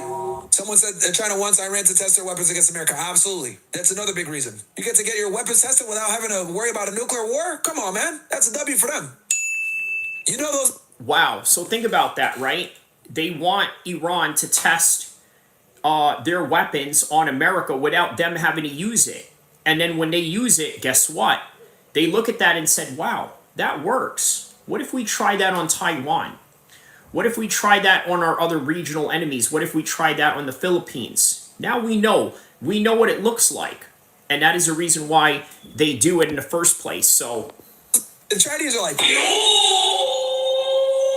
Anyway, so this is where we are. Okay, so the Iranians have we talked about the shitty situation with the Ford, right? We know that the Lincoln is sitting in the sea as well in the Gulf of Oman. So there's many different things going on. Now let's talk about Geneva, right? We already kind of covered Geneva earlier, but the long story short is this: the United States is looking for a diplomatic off ramp, but they're looking for a diplomatic off ramp from a visual perspective. Okay, because if you guys remember, they've been moving the goalposts several times. Can't have a nuclear weapon. Then it's you can't have ballistic missiles. Then it's you can enrich uranium a little bit, but not really. Steve Witkoff has been moving the goalposts so many times it's absolutely ridiculous. Matter of fact, let me show some love to my guy Propaganda and Co. He actually documented this pretty good. Let me go here. All right, there is a lot of war. There's a section where it talks about Steve Witkoff. And for those of you that are wondering, Steve Witkoff is a Zionist who is a real estate guy. I don't know why he's doing foreign relations, but that's fine. It is what it is. But yeah. The foreign minister literally said that verbatim. Worse than that. During the State of the Union address, Trump said Iran could avoid a war if they would just say these sweet words, they will never make a bomb. We are in negotiations with them. They want to make a deal, but we haven't heard those secret words. See all these right here? These are stressed. Oh my God. Bro, yo, sleep. Bro, this was at 9 p.m. by the way. These guys normally go to bed a lot earlier. Early morning guys are military guys. Bro, all these are stresses. These are war planners, by the way. That are constantly going back and forth with Trump about what's going to happen if they do X, Y, Z, what the Iranians have, etc. Oh, another important thing also. The Iranians have a Chinese spy ship that is feeding them a lot of intelligence, and the Russians are assisting as well. Also, the Russians sold the Iranians a bunch of helicopters, shoulder-mounted rockets, and I think Su-37s. Hold on. Or was it the 57s? Let me double check here. Let me make sure I have it right. Su-35, sorry. As of early 2026, Iran is in the process of acquiring Sukhoi Su-35 Blanker E multi-role fighter jets from Russia to modernize its aging air force, with deliveries expected to continue through 2027, 2028. They might get them this year. Who knows? Because obviously they, but yeah, this is the very advanced fighter jets that the Russians have. Boom. Two approved derivatives of the Su-27, blah, blah, they're singles SC twin engine, super maneuverable 4.5 generation air superiority fighters designed by Sukhoi, designed by Sukhoi. Russians. Okay, let's go back to. We will never have a nuclear weapon. The foreign minister literally said that verbatim. Yet it was, bruh. Oh, listen, I'm telling you, bro, they just moved the goalposts. Completely ignored by mainstream media and the president. What does that tell you? It tells you that these people want the war to happen. And this is consistent with what happened before the 12-day war. Steve Witkoff, a Zionist real estate agent and Mossad asset who for some reason has been given the keys to American foreign policy, told Iran during the negotiations, reduce your enrichment of uranium to 3.5%. Iran said, yeah, sure, okay, no problem. But Witkoff said, never mind, that's not good enough. We want you to dismantle the facilities altogether. Iran said, no, but we're willing to discuss other ideas with you. In response to that, Witkoff pretty much said, no, we want you to get rid of your ballistic missiles. Basically, Witkoff was moving the goalposts. Bro, they're not negotiating in good faith whatsoever, bro. They want a war. They're not negotiating for real. See, I'm sure an adult, I'm sure you've learned by now that serious people who are serious about negotiating something with you never do this. It doesn't matter what they're negotiating with you for. Serious people do not play games like this. They get straight to the point, consistently focus on the topic, and swiftly come to terms. However, people who deliberately want to undermine you or waste your time or confuse you play these kinds of games. They move the goalposts. They never agree to anything, not even the terms that they themselves set out for you. So this behavior tells me that the negotiations are really just a way to manufacture consents for the American public. And go to war. Oh, sorry, bro. We tried to negotiate with these like that. That reminds me of like the negotiations you see in the fight game, right? They didn't want to fight because they weren't willing to, take the terms that we wanted. They didn't want the ring to be this size. They didn't want the gloves to be that size, right? Same thing that you see in boxing, right? And MMA as well, but more so in boxing when you're talking about like glove sizes. But now, let's get to the reason why there is a hesitation on the U.S. because this part right here, is an important reason as to why they are hesitating. And well, let's try and figure this out. They don't want to negotiate. Because here's the thing, guys. Most Americans are not aware of all the that's going on with these negotiations. All they hear is Iran doesn't want to get rid of their nuclear program. Okay, bomb them to hell, baby. That's what's going on. Most Americans are too to know the truth because most Americans simply don't care about foreign policy like that. That's why I'm here. And I mean, let's be honest. If you sat through here the whole time and you've been here listening to me the whole time, I just gave you guys like a masterclass on what the happened. And I hope Brett or some clippers clip this up, make it nice and tight. Because I went through literally, guys, like 3 years of Middle Eastern geopolitical affairs with you guys with deep analysis. And that's where we are, my friends. You want to go ahead and use these talks because they're buying time. You want to know why? I just found this out literally a few hours ago. The United States is going to have all the assets in place that they want by mid-March. The United States understands that attacking Iran right now would be very bad. So they'll... Okay, I need you to listen to this part right here, okay? This is the most important part of this whole entire live stream. If you can even take anything out of this, it is this right here that you need to understand, okay? This is the most important part of this whole entire live stream, is what Myron is about to tell you right now.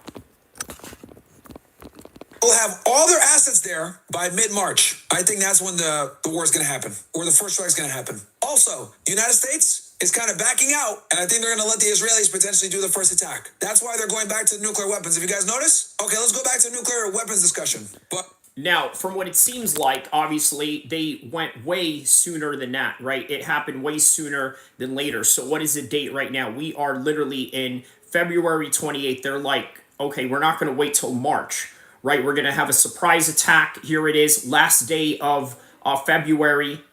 And we're going to get this cracking right now. And that's exactly what they did. So Myron's assessment here is that, you know what, they're going to get all their ducks in a row by mid-March, and then they're going to start the attack.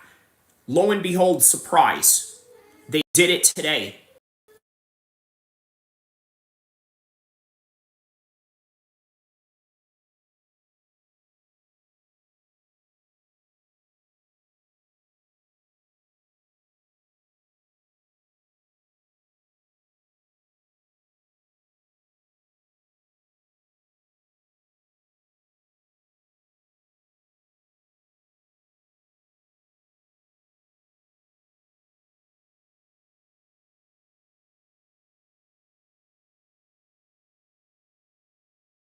All right, here we go.